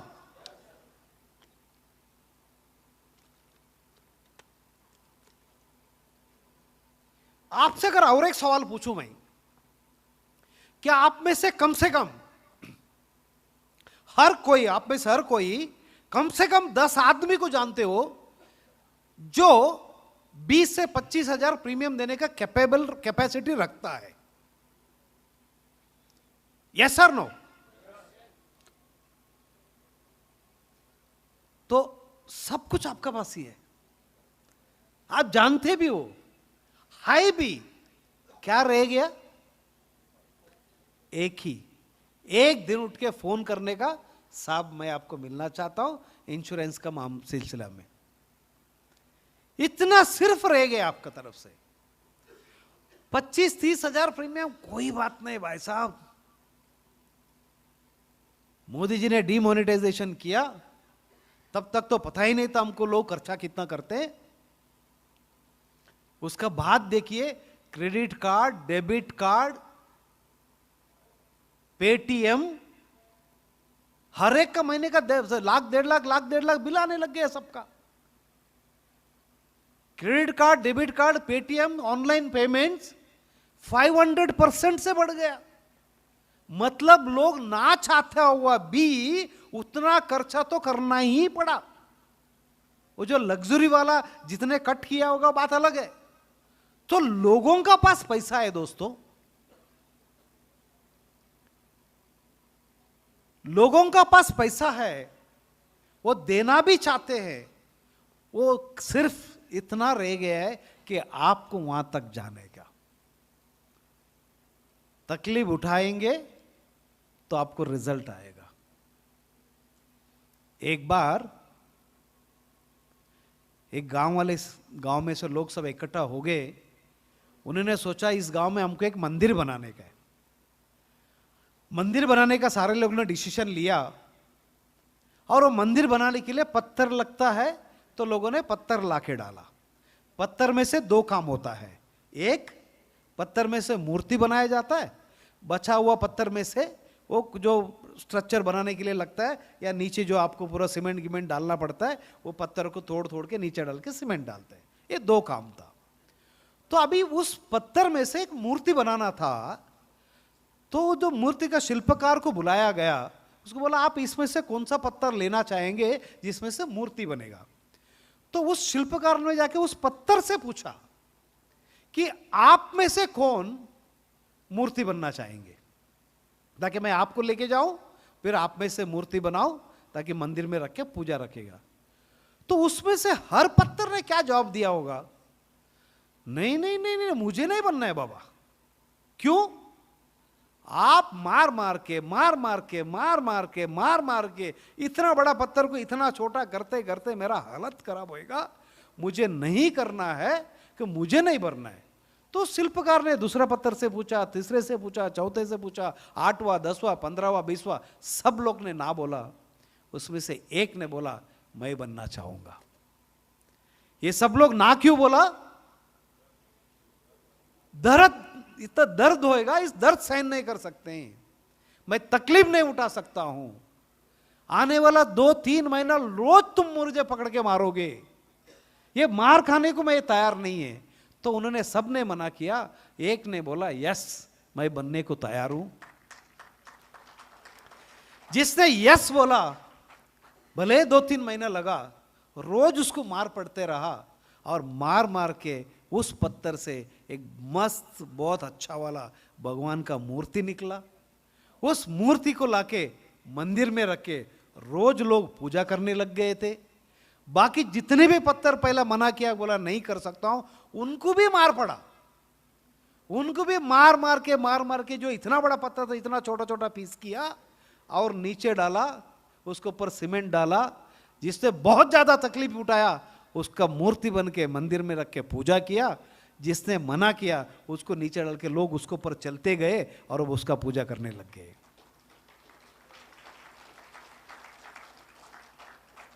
क्या ऐसा वाला उदाहरण आप जानते हो? जिस आदमी तकलीफ उठाता है सक्सेस उसको ही मिलता है, इस बात को मानते हो या नहीं मानते हो? कुछ नाम बताना चाहोगे आप? ऐसा कौन सा व्यक्ति आप जानते हो जो एकदम गरीब था, उसके पास कुछ नहीं था, उसे सेल्फ मेड है और उसने खुद का बलबूते पे, खुद का सोच से, खुद का मेहनत से, खुद का एक इसके उसने आज बहुत बड़ा आदमी बन गया? हाँ साहब, ओके। और किसी को, हमारा इंश्योरेंस इंडस्ट्री से बाहर भी बात कर सकते, इंश्योरेंस इंडस्ट्री में नाम लो, बहुत अच्छी बात है। एक नरेंद्र मोदी, धीरूभाई अंबानी, अब्दुल कलाम, भरत पारिक, नरेंद्र मोदी जी, हाँ साहब, हाँ जी, आर.के. शेट्टी, ठीक है, हाँ जी, सचिन तेंदुलकर, सुभाष मिश्रा जी, धोनी, अक्षय कुमार, अमिताभ बच्चन, अब्राहम लिंकन, शाहरुख खान, हाँ जी, रजनीकांत, जॉर्ज वाशिंगटन। अच्छे जनरल नॉलेज है आपके पास, आप जानते हो ये सब मेहनत करके बड़े बने हैं।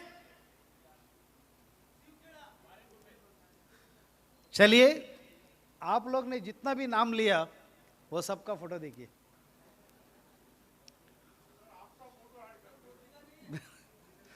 मोदी जी क्या है, 1 साल पहले बनाया था ना। मैं एक्चुअली स्पीकिंग, देखो ये पॉलिटिकल मंच नहीं, बात भी नहीं करना चाहिए, बट मैं मोदी जी को स्टडी कर रहा हूं।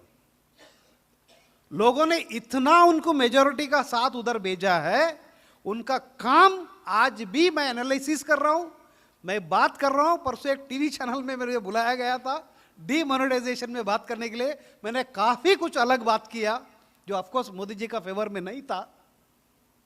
वो डिबेट आज नहीं करेंगे, बट वो टीवी चैनल है, उसके बाद 3 लोग और लाइन में। मैं बोला मेरे को एक दिन मार पड़ेगी किधर, तो मैं आज के बाद ये सब्जेक्ट पे नहीं आऊंगा। सो देयरफॉर वो बात तो इधर उनका फोटो इसलिए नहीं है कि ये 2 साल पहले मैंने बनाया था, इसीलिए, ठीक है। इसमें से जितने भी लोगों का आपने नाम देखा, ये हर कोई, हर आदमी अपना लाइफ में कहीं ना कहीं कोई या कोई स्टेज में फेल्यूर थे। सब इसमें लिखा देखिए। अब्दुल कलाम पायलट नहीं बन सके, बिल गेट्स पैसा ही नहीं था उसका पास, अमिताभ बच्चन इतना लंबू, अरे उस टाइम पे हीरो कैसा हुआ करते थे, इतना जाड़ा आवाज, बोले रिजेक्ट। बट किसी ने तो उनको बोला तुम्हारा आवाज इतना जाड़ा है, उन्होंने उसी आवाज को लेके ऑल इंडिया रेडियो में काम करने लगे। लास्ट में देखिए वही लंबू, वो जो डिसएडवांटेज उन्होंने एडवांटेज करके दिखाया, क्योंकि उस आदमी को हीरो बनना था। ऑस voice, very good. Shahrukh Khan 20 रुपये नहीं था, मैं बेंच में सोया बोलते, 20 रुपया। शाहरुख खान को देखता हुआ हम सब तो कितनी सुखी है आज भी, 25 साल पहले भी। क्या कभी ऐसा परिस्थिति था 20 रुपये नहीं था हमारे पास? बहुत कम लोग होंगे जो इसके बाद ऐसा परिस्थिति था। बट वही परिस्थिति एक बहुत बड़ा इंसान बनाता है। कभी बहुत बार क्या होता पता है, वैसा परिस्थिति हमारे ऊपर आता नहीं है ना, इसके लिए हम उस कंफर्ट जोन में रह जाते हैं। सचिन 8वां स्टैंडर्ड में फेल। आई एम श्योर हम जितने भी लोग यहां बैठे, हमारा कोई हम या हमारा बच्चे कोई 8वां स्टैंडर्ड में फेल नहीं हो गया रहेगा। रजनीकांत आप सब जानते हैं, नेल्सन मंडेला,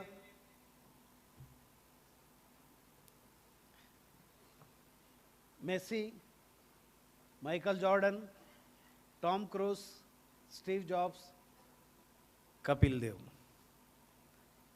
दोस्तों लास्ट में Dhirubhai Tony Blair. Tony Blair एक स्कूल का प्रिंसिपल के लिए गए थे। टोनी ब्लेयर इंग्लैंड का प्राइम मिनिस्टर, उनको भी वहां रिजेक्ट किया गया था। धीरूभाई अंबानी क्या करते थे? Petrol pump. और उन्होंने क्या बोला उनका बुक में, आज मैं यहां नौकरी कर रहा हूं, एक दिन मेरा खुद का पेट्रोल पंप होगा। दोस्तों कितना बड़ी बात है, ये तो कोई नया बात नहीं कर रहा हूं, आपने 1000 बार सुना होगा। बट इस पे थोड़ा सा ध्यान दीजिए। कभी तो कोई तो दिन, कोई तो एक समय में उन्होंने एक डिसीजन लिया, दिल से बात किया उन्होंने, और ये बोला, क्यों बोला क्या जाने, बट बोल तो दिया एक दिन मेरा होगा। और वो चीज को दिमाग में रखे उनका हर कार्यकाल में हर कोई जो कार्य वो करते गए, उसमें यह ध्यान रखा गया कि एक दिन मेरा अपना पेट्रोल पंप होना जरूरी है। उसी का वजह है आज उनका रिफाइनरी अभी प्रोडक्शन वगैरह स्टार्ट हो गया। अगर वो सब एक्चुअली हो जाता है, मेरे ख्याल से वर्ल्ड का सबसे बड़ा कंपनी, ऐसा हम सुन रहे हैं, रिलायंस का शेयर्स बहुत बड़ा लेवल पे जाएगा, ऐसे सब आज हम सुन रहे हैं। सो दोस्तों इसको देखता हुआ शायद आपको इस बात का विश्वास आ ही गया होगा कि इंसान आज आप कहां हो, आपका बैकग्राउंड क्या है, आपका परिस्थिति क्या है, आप कितने पढ़े लिखे हो, आप कौन से फैमिली से आते हो, ये सब चीज मायने नहीं रखता है। सिर्फ अगर हमारे में कमी है तो सिर्फ एक चीज की कमी है कि दैट इज डिसीजन टेकिंग।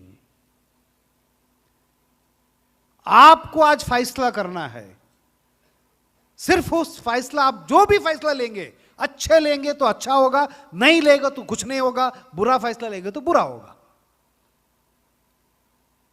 अच्छा अगर आपने फैसला नहीं लिया, बाकी सब तो अपना आप हो जाएगा, आपको कोई तकलीफ उठाने की जरूरत ही नहीं है। तो इसीलिए मैं ये बोल रहा हूं, successful people are the ordinary people.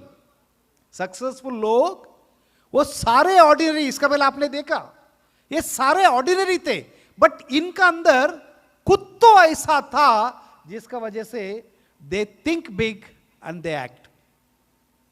Successful लोग, सभी लोग ऑर्डिनरी लोग हैं, बट इनका अंदर खुद तो ऐसी चीज था जिसके वजह से वो बड़े सोचते थे, जिसका वजह से वो बड़ा काम करते थे, जिसका वजह से वो सक्सेसफुल होते थे। वो जो डैश जो है उसको कोई फिलअप करेंगे, वो क्या है, वो व्हाट इज दैट? हाँ जी, they have dash to think big and act. Different way to think, okay? Believe.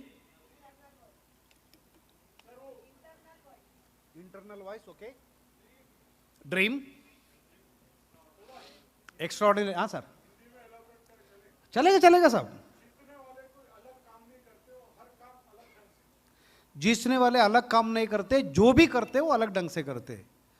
People do not do the same. Successful people do not do the different things. They do things differently. Shiv केरा ने लिखा है, बराबर। हाँ sir,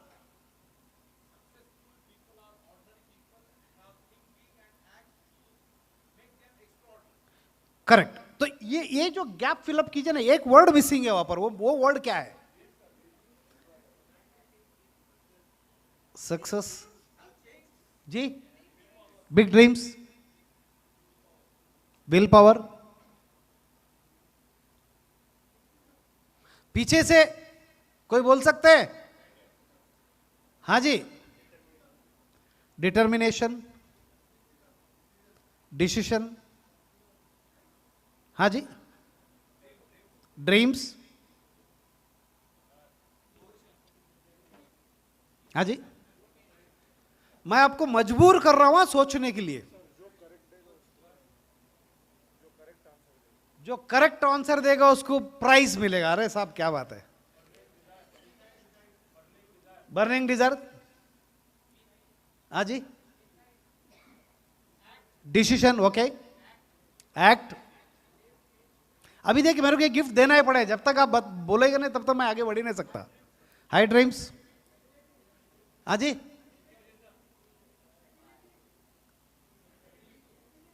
ability, okay. हाँ जी, honesty, bold, BOLD, goal goal, okay okay.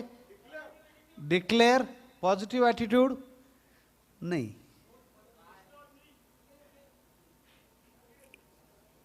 चलिए ये एग्जांपल देता हूं। धीरूभाई अंबानी ने ये बोला, आज मैं ये पेट्रोल पंप में काम कर रहा हूं।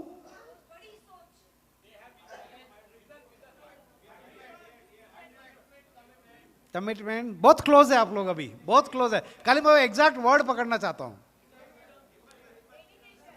हाँ जी, डेडिकेशन, डिसीजन, विजन। एक मिनट, पीछे से एक आदमी पहली बार खड़ा हुआ है। एक मिनट रुको। हाँ जी बताओ। हाँ जी, विजुअलाइजेशन, डिजायर, महत्वाकांक्षा। सर आप बहुत क्लोज है, बहुत क्लोज है। आप लोग बहुत नजदीक है। मतलब मीनिंग तो शायद वही निकलेगा, बट मैं एग्जैक्ट वर्ड ढूंढ रहा हूं। Desire, burning desire, burning desire. हाँ जी, ड्रीम, परफेक्ट एम नहीं, एम्बिशन नहीं। हाँ जी, डेयरिंग, किसने बोला? जरा खड़ा हो जाइए। चलिए अभी देखते हैं क्या है वो। आइए, आप daring, courage is one and the same. आपको ये प्राइज मिलता है। जल्दी जोर से दौड़ के आ जाइएगा। जोर से ताली बजाना चाहिए भाई साहब, अभी बहुत टाइम हो गया। जोर से ताली, जोर से। आइए ऊपर आइए, ऊपर आइए साहब। Thank you so much. आपका प्रेसिडेंट साहब को भी very good, well done. Okay दोस्तों, आपको भी आज ये डिसीजन लेने के लिए कि मैं रोज सुबह उठ के वो लिस्ट बनाऊंगा जिसमें से रोज 3 नए लोगों से मैं मिलूंगा। दूसरा, वो 3 लोगों से मैं मिलूंगा और मिनिमम एवरेज 25,000 रुपए का प्रीमियम मैं लाऊंगा। तीसरा, अगर ये करने से मेरा इस साल MDRT होने से मुझे कोई नहीं रुक सकता। यह डिसीजन आपको लेना है। सवाल पूछ रहा हूं, आप में से कितने लोग अभी भी ये सोच रहे यस ये साल मेरा MDRT हो जाएगा?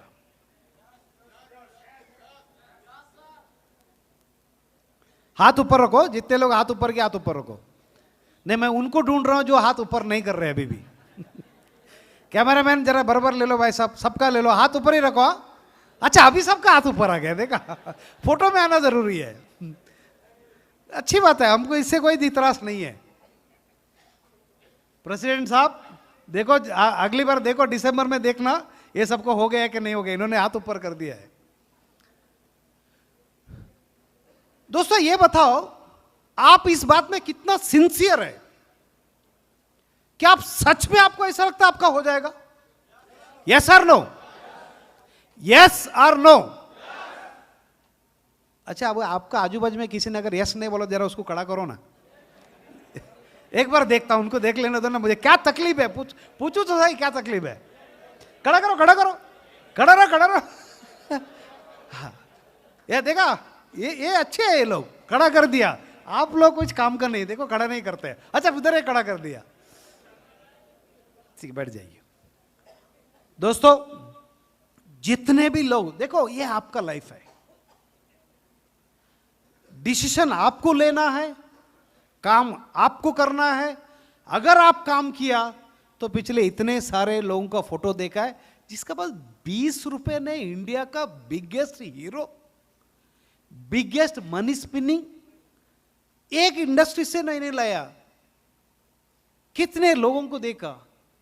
हम सब में से आज आप लोग भरत पारिक का नाम लिया, आज आप लोग मेरा भी नाम लिया। मैं इसीलिए आपको इस बात का उदाहरण भी दे रहा हूं। दोस्तों जब 1980 में मैंने मुंबई आया था ना, मेरे पास खाने को खाना नहीं था, सोने को जगह नहीं था, अकेला मुंबई आया हूं। अभी देख, नया लड़का मुंबई आया, ना भाषा आता है, ना लोगों को पहचानता है, ना कुछ काम आता है, और उम्र सिर्फ 15 साल है। तो क्या कर सकता है वो? जीना है ना, क्या कर सकता है? मैंने होटल में काम किया, वो होटल में भी क्या काम कर सकता है? सिर्फ प्लेट उठाने का और टेबल साफ करने का काम किया। दोस्तों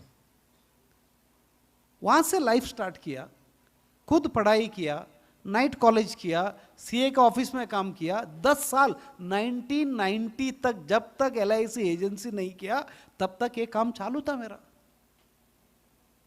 मैंने LIC एजेंसी 1990 में इसीलिए लिया, 1989 में मैं फिर काम होटल से काम करते करते BCom हो गया, MCom हो गया, वो करते फिर मैं एक CA का ऑफिस में काम करने लग गया, थोड़ा सा CA का काम लिख लिया, इनकम टैक्स का काम सीख लिया। ऐसा लगा कि मैं खुद का प्रैक्टिस कर लूँगा, इनकम टैक्स का प्रैक्टिस मैंने स्टार्ट कर दिया। वो प्रैक्टिस नहीं चला, इस वजह से मतलब खाने पीने पे फिर से वापस और एक बार, पहले तो होटल में तो काम भी मिलता था, पगार भी मिलता था, खाना भी मिलता था, सोने को जगह भी मिलता था। तो इधर अचानक से मैं बाहर आ गया, सोने को जगह नहीं, खाने को खाना नहीं, प्रैक्टिस चलता नहीं है, तो फिर भाड़े का घर पे भाड़ा कहाँ से भरूंगा, क्या करूंगा, कुछ एक्स्ट्रा इनकम होना चाहिए, ये सोच के मैंने LIC एजेंसी लिया। बट दिमाग में बात वही था कि एक्स्ट्रा इनकम, LIC एजेंसी कोई अच्छा काम नहीं है, इसको कोई इज्जत गिज्जत नहीं है, लोग इसको रिस्पेक्ट तो नहीं करते, इसमें से बड़ा आदमी बनने का तो सवाल ही नहीं है। बट जब तक मैं बड़ा नहीं बनता इनकम टैक्स प्रैक्टिस करके, तब तक फाइनेंशियल सपोर्ट के लिए 1-2-3 हज़ार कमा लूंगा, ऐसा सोच के इस लाइन में आया था। और 1996 तक यही सोच थी। 1996 में एक बार मैं ब्रांच गया और ब्रांच में देखा तो नाम लिखा था, congratulation mister so and so for becoming करोड़पति। तो मैं बोला ये क्या होता है? मेरा DO से पूछा, बोला उसने 1 करोड़ का समा छोड़, उस दौरान, सर आप सबको मालूम है, उस दौरान 1 करोड़ किया तो उसका नाम लिखा जाता, करोड़पति बोलते थे, करोड़पति कन्वेंशन होता था। तो उधर लाइफ में मेरा बैकग्राउंड आपको बताया, मतलब कोई पहचान नहीं, कुछ नहीं, कोई रिस्पेक्ट वैल्यू है ही नहीं। तो तो एक अगर नाम बोर्ड में आता है तो उसका नाम देख के मुझे अच्छा लगा, और उसी दिन मैंने ये डिसीजन लिया कि अगली बार इस बोर्ड में अगर किसी का नाम लिखा है तो मेरा होना चाहिए। अगेन वही आउट ऑफ द ब्लू, कहां से सोचा मैंने, बट दिल में एक ये आ गया कि मेरा नाम उसमें आना चाहिए। अभी नया नया एजेंसी लिया हूं, पार्ट टाइम काम करने का आदत, 2-3 हजार भी नहीं कमाता था LIC से, वो अचानक 1 करोड़ सम एश्योर्ड, मतलब आप ये सोचो 1 करोड़ सम एश्योर्ड का 4-5 लाख रुपए प्रीमियम लाना पड़ता है, तो कहां से आएगा। फिर भी दिल में था कि एक बार बोर्ड में नाम देखना चाहिए, वो भी इतना जल्दी देखना चाहिए कि दूसरा और किसी का नाम आने से पहला। तो क्या किया होगा,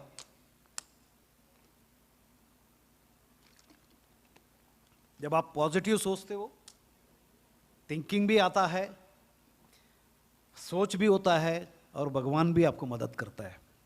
उस दौरान 96-97 में बीमा किरण नाम का एक पॉलिसी हुआ करता था, याद है? Yes, 111, very good. क्या था? 3 लाख सम एश्योर्ड, 3000 का आसपास का प्रीमियम। तो मैं कॉलेज तो गया ही था, उस टाइम पे हमारा भी उम्र हो गया, मेरे साथ जो लोग पढ़ते थे वो सब अपना अपना नौकरी में थे, तो दिमाग में ये बात है अगर यही एक तरीका है जिसका वजह से मेरा 1 करोड़ सम एश्योर्ड हो जाएगा कि मैं अपना सारे कॉलेज फ्रेंड को जाके मिलूंगा, उसको बोलूंगा भाई 3000 प्रीमियम में तो क्वार्टरली दे दे, मेरे को 750 रुपए दे दे, बट एक पॉलिसी ले ले।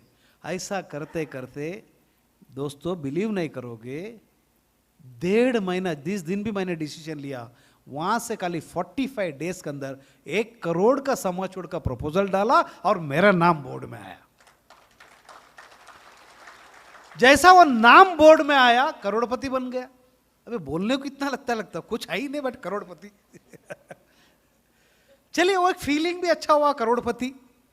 अगली बार एक करोड़पति कन्वेंशन हुआ, उस करोड़पति कन्वेंशन में साहब सुभाष मिश्रा जी थे, कोचार साहब थे उस टाइम का, ये सब हमारे डिवीजन में से थे। ये सब ऐसा, आज मैं बात कर रहा हूं वैसा वो बात कर रहे थे। तो कोचार साहब का बातों का लास्ट में उन्होंने एक वर्ड बोला कि अगर आपको आज आप करोड़पति है, MDRT बनना है, तो आप LIRT में आओ। LIRT नाम सुना होगा आप लोग? यस, LIRT का कन्वेंशन में आओ। वो LIRT का कन्वेंशन बेंगलोर में होता था वो साल 96 में, और मुझे दिमाग में आ गया कि तब तक तो मैं MDRT नाम भी नहीं सुना था। तो कोचर साहब का भाषण हो गया, मैं आजू बाजू में लोगों से बात कर ले कि व्हाट इज दिस। कोई इंसिडेंस देखिए, आज लाजरस डायस इधर थे, यही लाजरस डायस को मैं जाके पूछा कि वो MDRT होता क्या है। लाजरस डायस मुझे बोला कि MDRT वो होता है, तुमको उधर ही आके सुनना है, मैं तुझे कुछ बताता नहीं है, बट एक बात बता देता हूं, अगर तुम MDRT बन जाते हो तुमको अमेरिका जाने को मिलेगा। वाह, जिसका पास कुछ नहीं है वो करोड़पति बन गया। अब करोड़पति बन गया, अब अमेरिका जाने का सोच रहा है। बट वो एक ड्रीम दिमाग में आ गया कि मुझे अमेरिका जाना है। तो फिर तो अभी LIRT जाना ही जाना है। जाके पूछा, साहब LIRT का ऑफिस में पहुंच गया अगले दिन, वो बोलते हैं 25,000 रुपए भरो। अभी इतना पैसा किसका पास है? जाके बीवी को बताया कि ऐसे ऐसा, वो जरा मेरे से अच्छी थी, वो बैंक में नौकरी करती थी, थोड़ा उसके पास पैसा था, थोड़ा सेविंग भी था, उसको समझाया तो शायद उसको जल्दी समझ में आ गया, उससे 25,000 रुपये उठा के मुझे दिया, उसका ही चेक लेके जाके कोचर साहब का ऑफिस में भरा। बेंगलोर में कन्वेंशन में गया, एक लोगन नायडू साउथ अफ्रीका से स्पीकर आया था। उस Logan Naidu how to qualify for MDRT, 20 points programme for MDRT, ऐसा उनका सब्जेक्ट के ऊपर उन्होंने स्पीच दिया। उस स्पीच को दिमाग में लिया दोस्तों, सितंबर महीने में वो कन्वेंशन हुआ 1996, वापस आया, 1 महीना लगा खुद को तैयारी करने में कि उन्होंने जो कुछ भी बोला, कि उन्होंने ये बोला कि डेली तुमको 20 पॉइंट हासिल करना है, मतलब एक क्लाइंट को फोन किया तो 1 पॉइंट, उसको अपॉइंटमेंट के लिए गया तो 2 पॉइंट, उसको अगर चेक लिया तो आपको 4 पॉइंट, आपको रेफरेंस दिया तो 3 पॉइंट, ऐसे सब था वो। तो ये सब मेरे बहुत से ये बोला कि अगर आप डेली 20 पॉइंट अगर आपको नहीं मिला, आप उस रात को खाना नहीं खा सकते आप। और मैंने स्ट्रिक्टली उस चीज को फॉलो किया। वाइफ सोचती थी आज क्या 20 हो गए कि नहीं, शाम हुआ था यही चर्चा, 20 हुआ कि नहीं हुआ। मैं बोला हो गया तो वो कुछ कम से कम आज खाना तो खाएगा ही। कई रात सच में खाना नहीं खाया और वो 20 पॉइंट का पीछे लगा। दोस्तों सितंबर में कन्वेंशन, अक्टूबर 15 का आसपास मैंने काम स्टार्ट किया होगा।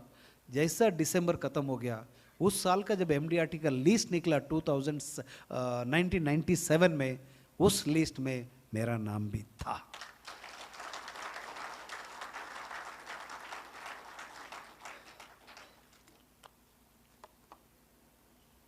और उस दिन से लेके आज तक वो चीज चालू है। तो दोस्तों अभी आप लोगों को क्या समझ में आया कि मैंने पिछला कम से कम 1 घंटे से बात कर रहा हूं, अगर एक पॉइंट बता रहा है इस 1 घंटे का मेरा स्पीच में से, आपको अगर एक पॉइंट समझ में आया होगा तो वो क्या है बताएंगे? डिसीजन,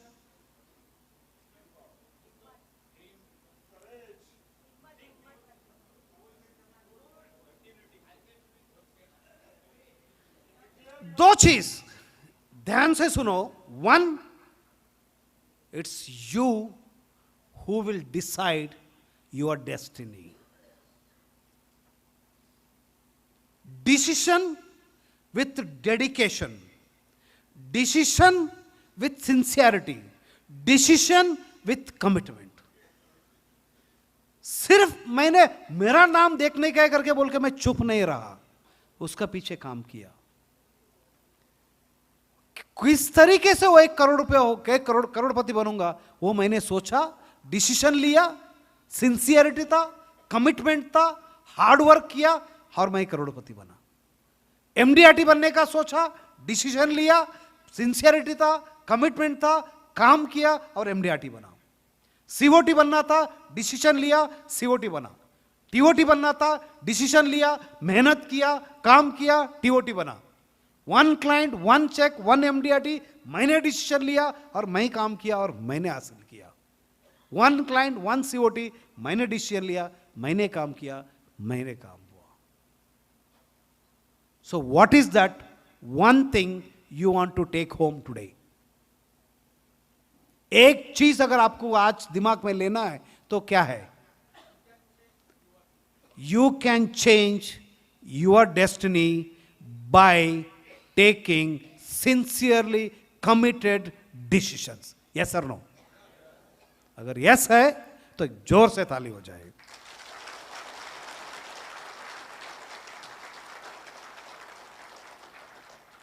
इतने सारे 64 कॉमनवेल्थ गेम का ये विनर्स का फोटो आपको शायद नहीं भी दिखे। दोस्त इतने सारे विनर्स, क्या उनको ऐसे मेडल मिल गया? मिल गया? कितना मेहनत किया होगा? दोस्तों एक लेटेस्ट एग्जांपल आपको देता हूं। सिंधु कौन है? Badminton player. हमने लास्ट जो गेम थे, एशियन गेम्स हुआ, तब तक कभी उनका नाम इतना सुने थे हम? नहीं सुने थे। बट लास्ट में उनका जीत हो गई, वो जीत के आ गई। उसका बाद अगर इसका पीछे का कारण अगर ढूंढा तो ये क्या समझ में आया? उस लड़की ने डिसीजन लिया अपना कोच का साथ में मिलके, ये बोलता हुआ कि yes this time I want to win the medal. Correct? पढ़ा हमने पेपर में। उसने क्या किया उसके लिए? अपना खाना पीना कम कर दिया, रोज प्रैक्टिस किया, 3 महीना मोबाइल को हाथ नहीं लगाया।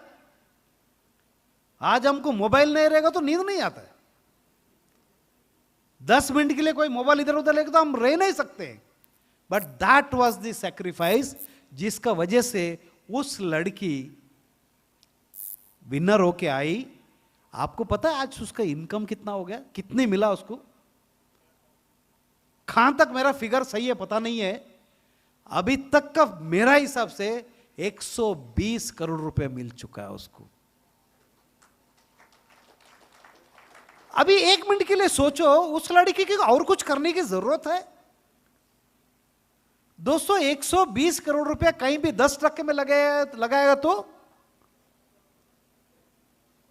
12 करोड़ रुपए साल का, महीने का 1 करोड़ रुपए इनकम प्लस 120 का प्रिंसिपल। एक डिसीजन, एक बार तकलीफ, एक डिटर्मिनेशन, और देखिए इंसान को कहां से कहां ले जाता है। राइट? देयरफॉर दोस्तों, you make your life. Therefore हम ये सब जितने भी बात किया ना अभी तक, ये बात क्यों किया?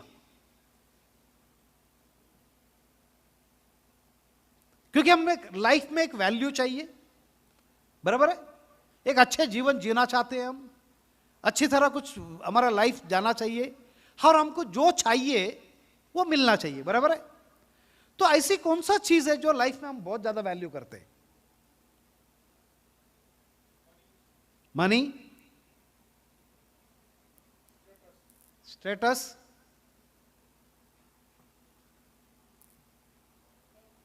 करेक्ट?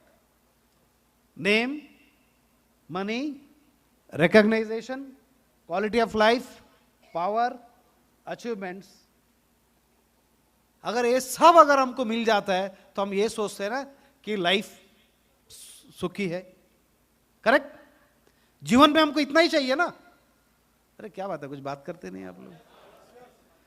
अभी आप टेंशन में आ गया? नहीं, हुआ क्या आपका साथ? अचानक से साइलेंट, सोच में पड़ गए। अच्छी सोच है ना, अच्छी बात है, कम से कम सोचने के लिए मजबूर तो किया मैंने। चलिए इसी सोच को आगे बढ़ाते हो। मैं बोलता इंसान सोचता तो क्या होता है दोस्तों, you might have born in a poor man's house. आप कोई गरीब इंसान का घर पे आपका जन्म हो गया रहेगा, क्योंकि वो आपका हाथ में नहीं है। बट आप मरते वक्त किस घर में मरना चाहते हो, ये आपका हाथ में है।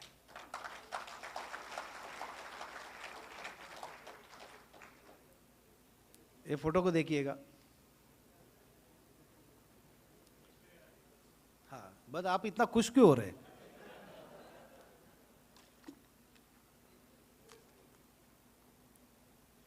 इस लड़की की कहानी है जो मुझे बहुत पसंद आया। 1994 में ऐश्वर्या राय को मिस वर्ल्ड चुना गया है। उस वक्त इसका उम्र था 20 साल।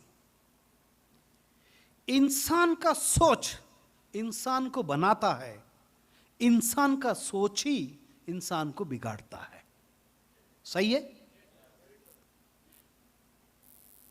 Your thinking will make you, your thinking will break you. What makes you is what you think. What you think will happen to you. इस लड़की को 1994 में 20 साल का उम्र में ये मिस वर्ल्ड कंटेस्टेंट में कि फाइनलिस्ट का एक लिस्ट आया था। उस फाइनल राउंड में आप सब अगर देखा होगा तो उनके एक सवाल पूछते हैं, वो पैनलिस्ट बैठे हैं वो लोग। उस सवाल का जवाब देना होता है कि आपका वो बाकी सब भी उसका साथ है। वो सवाल का जवाब जिस तरीके से आप देते हो उस तरीके से आपका फाइनल सिलेक्शन हो जाता है मिस वर्ल्ड के लिए। अभी ऐश्वर्या राय को कुछ सवाल पूछा गया था और उसने जवाब भी दिया। तो मैं पहला ऐश्वर्या राय को वो लोग ने क्या सवाल पूछा था वो दिखाऊंगा, और उस सवाल 1 मिनट के लिए सोचा ये मैं आपको पूछ रहा हूं, तो आपका जवाब क्या रहेगा, और फिर देखते उस लड़की ने क्या जवाब दिया। क्योंकि उस टाइम पे उसने जो कुछ भी बोला और वो आज है या नहीं हम देखते। ठीक है? तो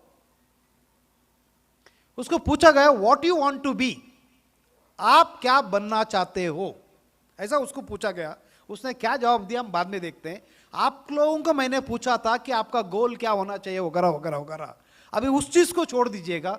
ये आप अभी मुझे जवाब सिर्फ अपना प्रोफेशन रिलेटेड जवाब दीजिए।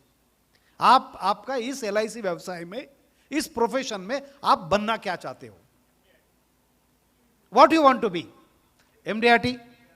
थोड़ा जल्दी है, टाइम बहुत कम है, कुछ अच्छे सब्जेक्ट कवर करना चाहूंगा। हाँ जी, MDRT और कुछ?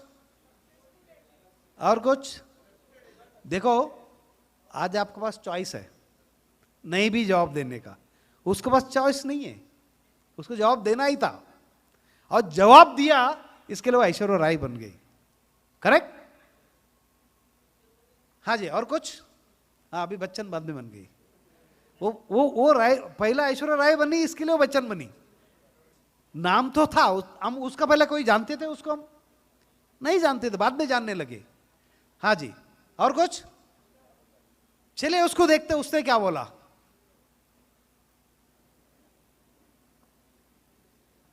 आई वॉन्ट टू बी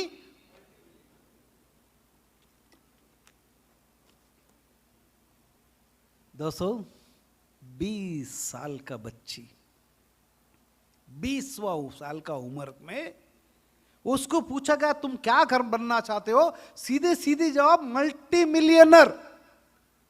आपको मैंने पूछा 5 लोग जवाब दिए, बाकी सब तो वो बोलने को भी तैयार नहीं। आपको 50 बार बोला आप बोलेंगे, डिसीजन लेंगे, कुछ होगा, नहीं तो कुछ नहीं होगा। उसने बोला मल्टी मिलियनर, आज वो है या नहीं?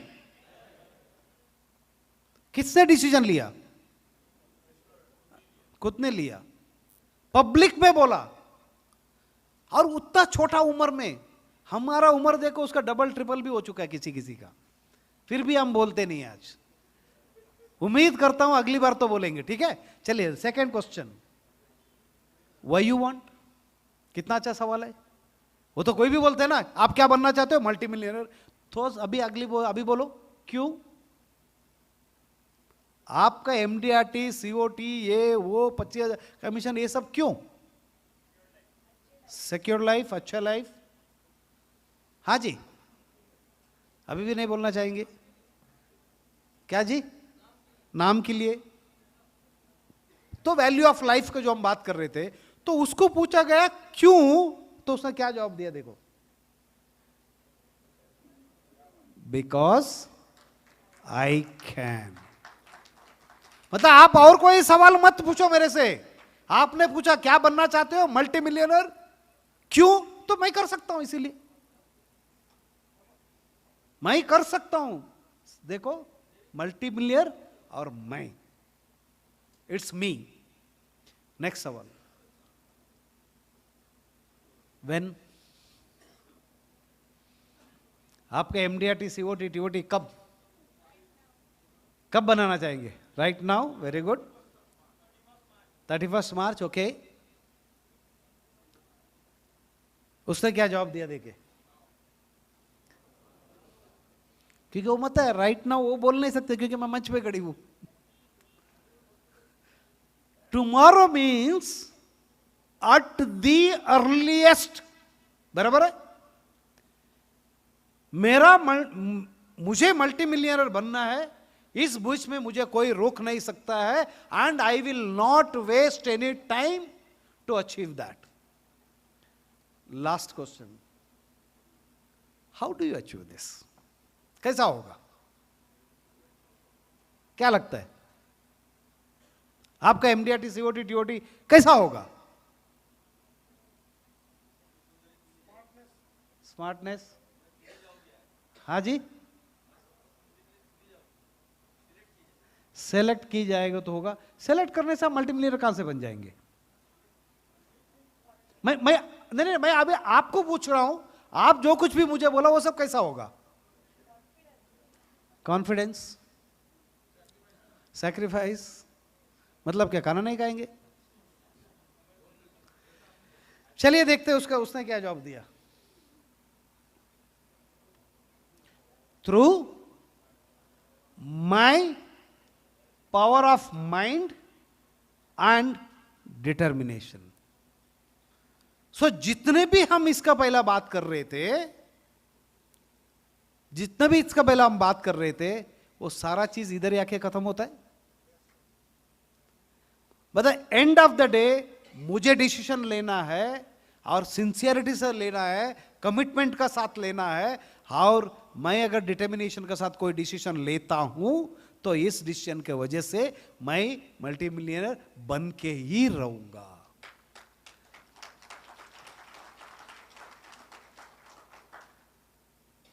दोस्तों, therefore your current position is not important. Where you want to position yourself is important. दोस्तों, भाई साहब लैपटॉप लिंक्ड है, उसमें वीडियो क्लिपिंग दिखाना है। एक मिनट का टाइम दीजिए, कल एक लैपटॉप सेट करके आता हूं।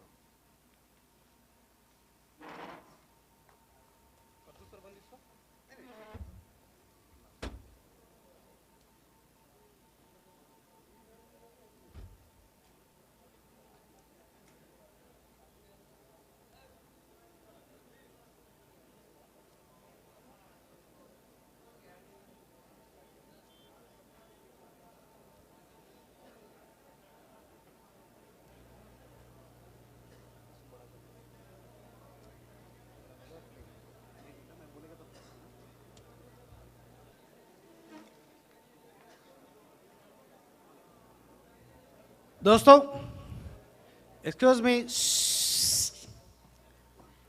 हमने अभी तक जितने भी बात किया है, अगर आपको इतना बात सुनने का बाद भी कहीं भी अगर आपको अपना आप में और अपना विश्वास के ऊपर, मेरा बात के ऊपर किसी वजह से अगर आपको आधा % भी डाउट होगा तो एक वीडियो का मूवी क्लिपिंग दिखाना चाहता हूं।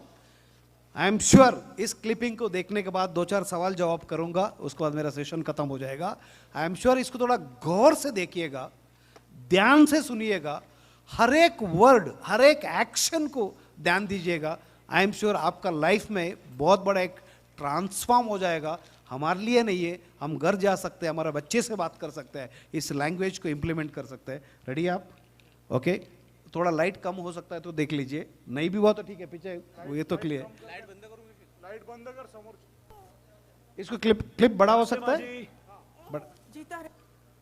वॉल्यूम फुल रखिएगा, वॉल्यूम फुल रखो। स्टार्ट। जीता रहे बिटवा।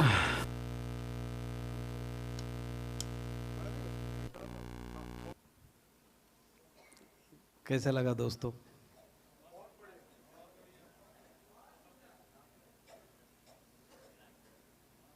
ऐसा लगता है जब हम चाहेंगे तो कोई चीज रुक सकता है। देखिए, इस इंसान को, अनिल कपूर को, डॉक्टर ने उस बच्चे को लेके बोला ये अपाहिज बच्चा है, जीवन भर ये अपाहिज रहेगा। याद है उसका डायलॉग क्या था तभी? साइंस अपना आप में सब कुछ नहीं है, जिसने इस बच्चे को जीवन दिया है वही मेरा बच्चे को ठीक करेगा। इतना बोल के सिर्फ भगवान के ऊपर विश्वास करके चुप बैठा नहीं, क्या किया उसने? मंदिर गया, मस्जिद गया, उसका मालिश करवाया, उसको साइकिल से चलवाया, उसको एक स्टेप चलवाया। और जिस दिन उसने 2 स्टेप भी रख दिया ना, वो देखिए किस तरीके से उसको पकड़ा, किस तरीके से उसको किस किया, उसको कितने बड़ा अचीवमेंट लगा। इतना होने के बाद लास्ट में उसने लाके, आदमी का एक डिटर्मिनेशन होता है ना, लाके वो रेस पे खड़ा कर दिया उसको। वो डॉक्टर फिर से उधर आ गया, फिर बोलते बहुत बड़ा गलती कर रहे हो सकता है रिवर्सल इफेक्ट आएगा, ये बच्चा चल सकता है, खड़ा हो सकता है, बड़ी बात है, कल ये भी खो जाएगा। वो बोलता है मेरा बच्चा दौड़ेगा भी और जीतेगा भी। खुद पहला डिसीजन लिया और बच्चे से पूछा, बच्चे ने बोला हाँ पापा, क्योंकि पापा का जो डिटर्मिनेशन, जो कन्विक्शन उसका था, जिसने उसके लिए इतना जो मेहनत किया था, उस बच्चा बोला मेरे लिए नहीं तो मैं पापा के लिए तो करूंगा। और दौड़ता है, बीच में उसको दुखता है, वो भाग नहीं सकता है। बट जब वो पिताजी की तरफ जब मुड़ के देखता है, जब वो मुंडी नीचे डाल के जब बैठता है, उसको देखता है, फिर से उसमें एक उम्मस आती है, फिर से वो डिटर्मिनेशन आता है, फिर बोलता है मैं कोशिश तो करता हूं, और भागता है तो पूरा निकल गया, लास्ट में वो विजेता बना।